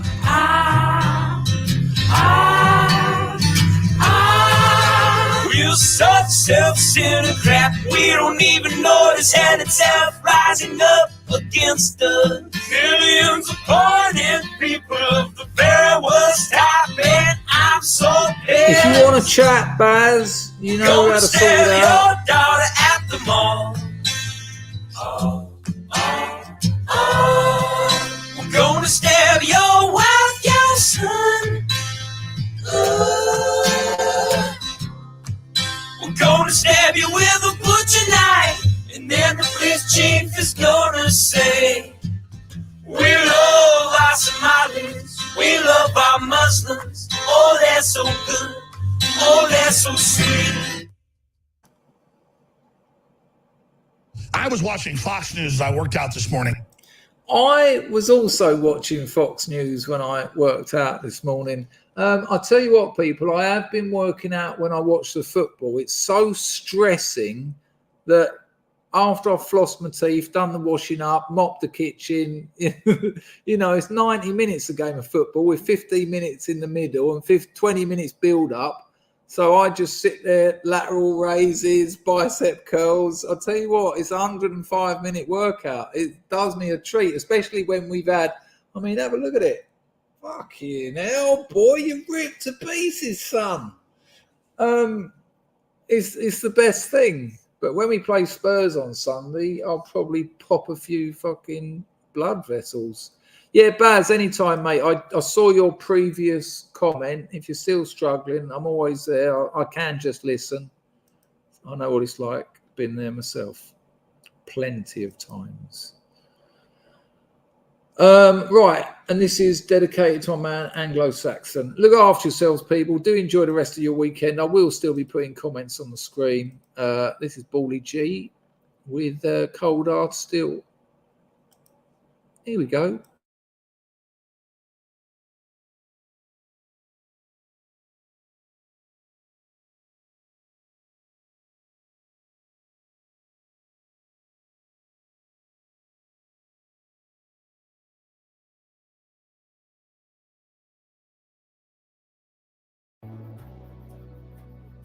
Here we go. I hope. Hello? Nice.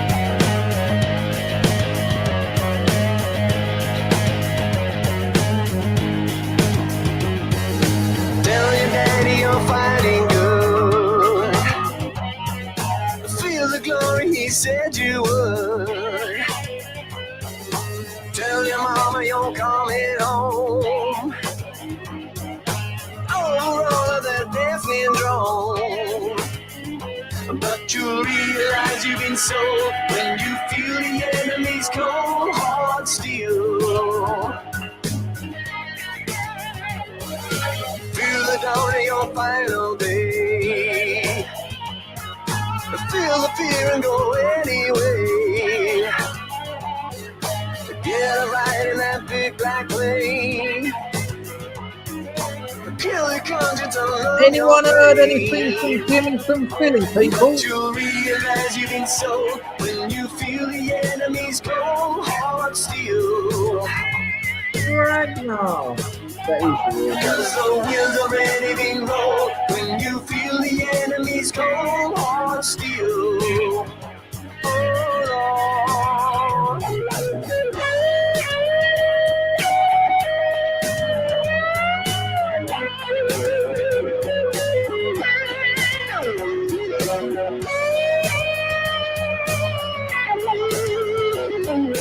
Oh, that's good news. Nice one, Ellie. Do whatever they Cheers, tell you to. Tell yourself it ain't really you. But when the slaughtering has begun, you'll be murdering someone's son. And you'll realize you've been sold when you feel the enemy's cold hard steel. Cause the wheels already been rolled when you feel the enemy's cold hard steel. Oh Lord. Yes, you'll realize you've been sold when you feel the enemy's cold hard steel. Oh Lord. Cause the wheels already been rolled when you feel the enemy's cold hard steel. Oh Lord. Hey.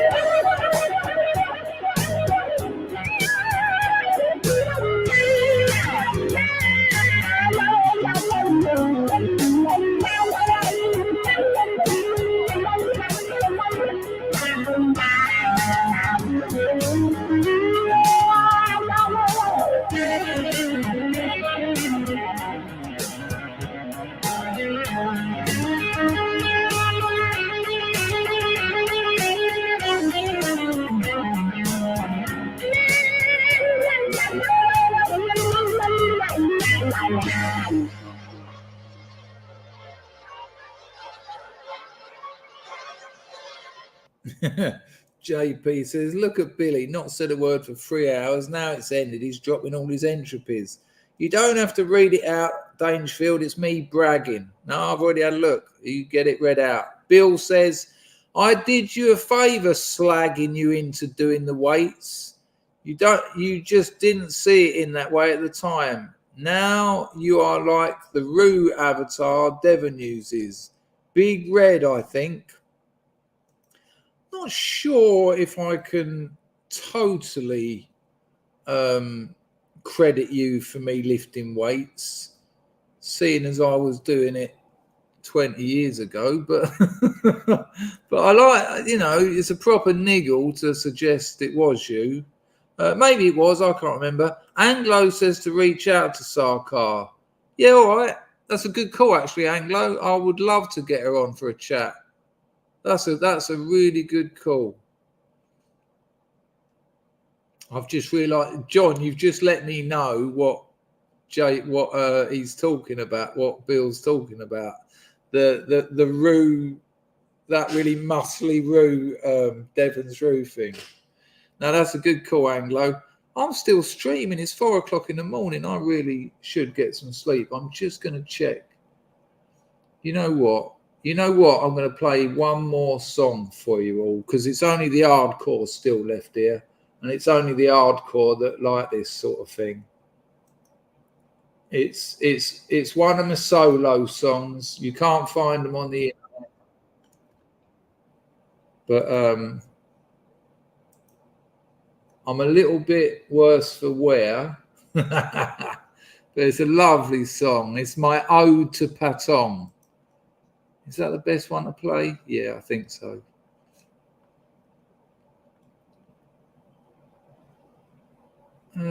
Yeah.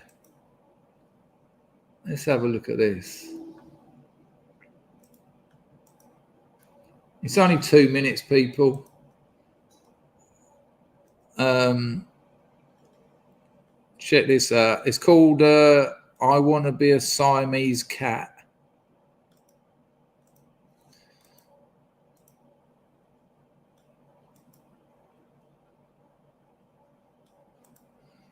And I've already fucked it up. It is late. Here we go.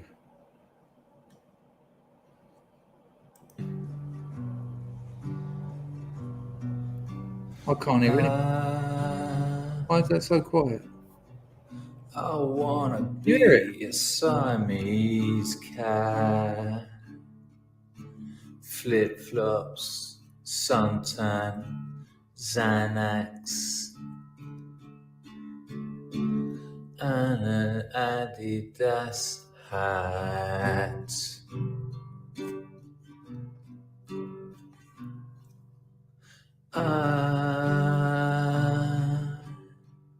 I wanna drink gin in the moonlight with whores on the street near the beach. I wanna do things like that.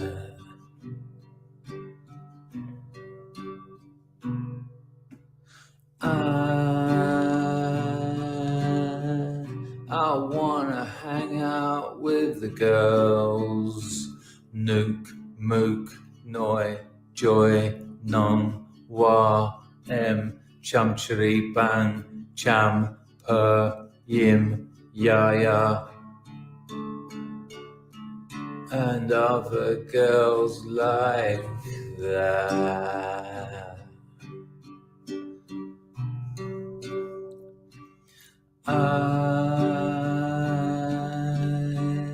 I never wanna get that plane. Pack your bags, say goodbye, taxi to the airport. It's overwhelming, I'm leaving the womb, I don't like this feeling. I never wanna do that. 'Cause I wanna be a Siamese cat. Yeah, boy, my narcissism is in overdrive. I'm going to give you another one from that collection. Good Lord. Here we go. We'll have a bit of that reverse delay that I like to think I invented. Customer service counter. Indulgence masquerading as indulgence. And then I have to call it a night because they go downhill from here. Check this beauty out. Hang on, hang on. Can you hear that, people?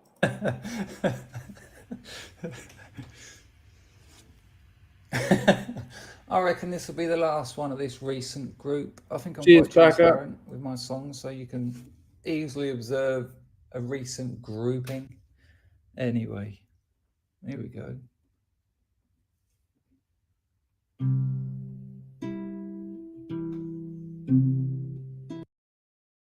Wrong song. I want the pharmacy owner's daughter. Good Lord. I'm really whittling it down to the OGs here, innit? That was the wrong song. Pharmacy owner's daughter, it's called. Here it is. Here we go. Anglo's dropped another Lady Godiva for the 4 songs. Nice one, Anglo. Oh, look, loads of yeses. Oh, that was to being able to hear it. Not that it was any good. Cheers, Anglo. Machano Kushapratatanati.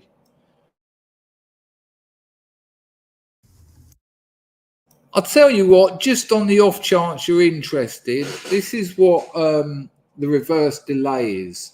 You record the vocal full, you record a normal vocal, then you make the whole vocal backwards, so it's all goes backwards.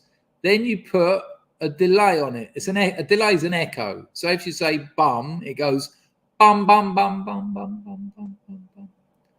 But you've put that on the backwards vocal. Then you turn the whole thing back round, the original vocal and the delay, but now the echo comes before the word. So it goes bum, bum, bum, bum, bum, and then you say it.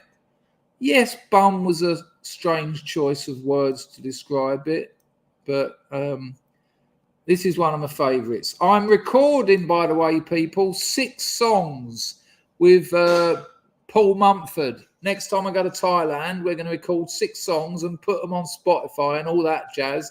They're new songs, and we're also doing a cover of Lana Del Rey's arcade video games. But anyway, here's an oldie. Here we go.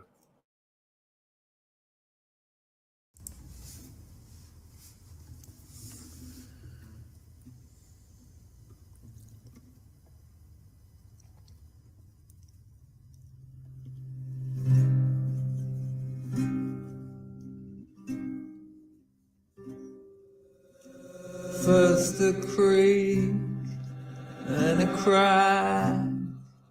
I broke my neck trying to watch my back, and I feel like a winner in.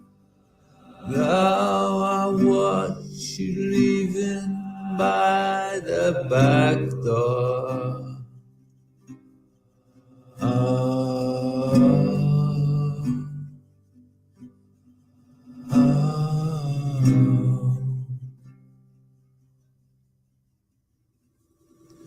Through the congested veins of love, I pass without the slightest touch, and I feel like a winner here.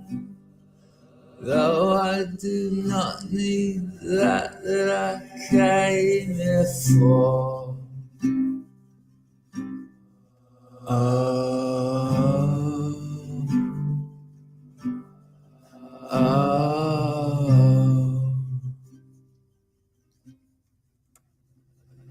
I didn't mean to puke on your wedding album. I was robbing your house, and it just sort of happened. And I think I'm a winner here. Thanks for your yap, yap, yap, and fuck all else.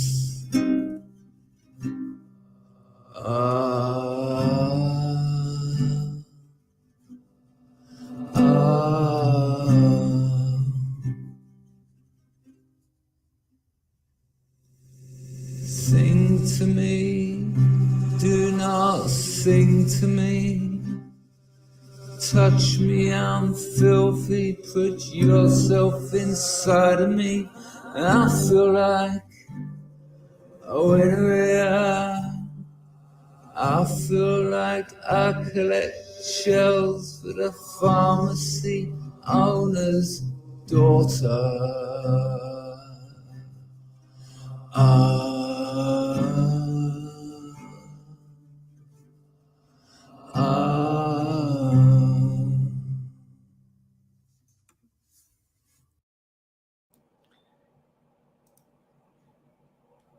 And there you go. Yeah, man, we're getting the band back together. Now, I've written about 40 songs over the last few years, and I've picked out, I said to Mumford, do you want to record some songs? So what happens is I go to his studio. He's got a studio, and I get a little acoustic, and I just knock them out, and then we have a little chat about them, and then they'll fuck around with some guitar parts and some bass lines, and then we just put them together and record them. And we'll do 6 songs in a weekend, and we're going to cover that Lana Del Rey video games. I've got a wicked idea for that. It's a beautiful song. I can't believe I missed that. It's about 12 years old. If you haven't heard it, Lana, I know she's like a pop singer, a very famous pop singer, but it turns out these days you can do a cover. You don't need to sign anything, talk to the record company. You put it on Spotify and iTunes and all that, and they deal with all the royalties. So But I reckon, because these days you don't need to be a band. You don't need to be like 25 and sit there going, you can just make the music. And if people like it, they'll listen to it. And why not? We do not need a drummer. No, Mumford can play the drums. He can play everything. But we don't tend to use drums in a lot. They won't be like rock tracks. They'll probably be more like that one you just didn't like. People, it's now 4:15. Bless you all. Enjoy your weekends. If I can get a stream in over the weekend, I will do. Look after yourselves. Hoi! Ta!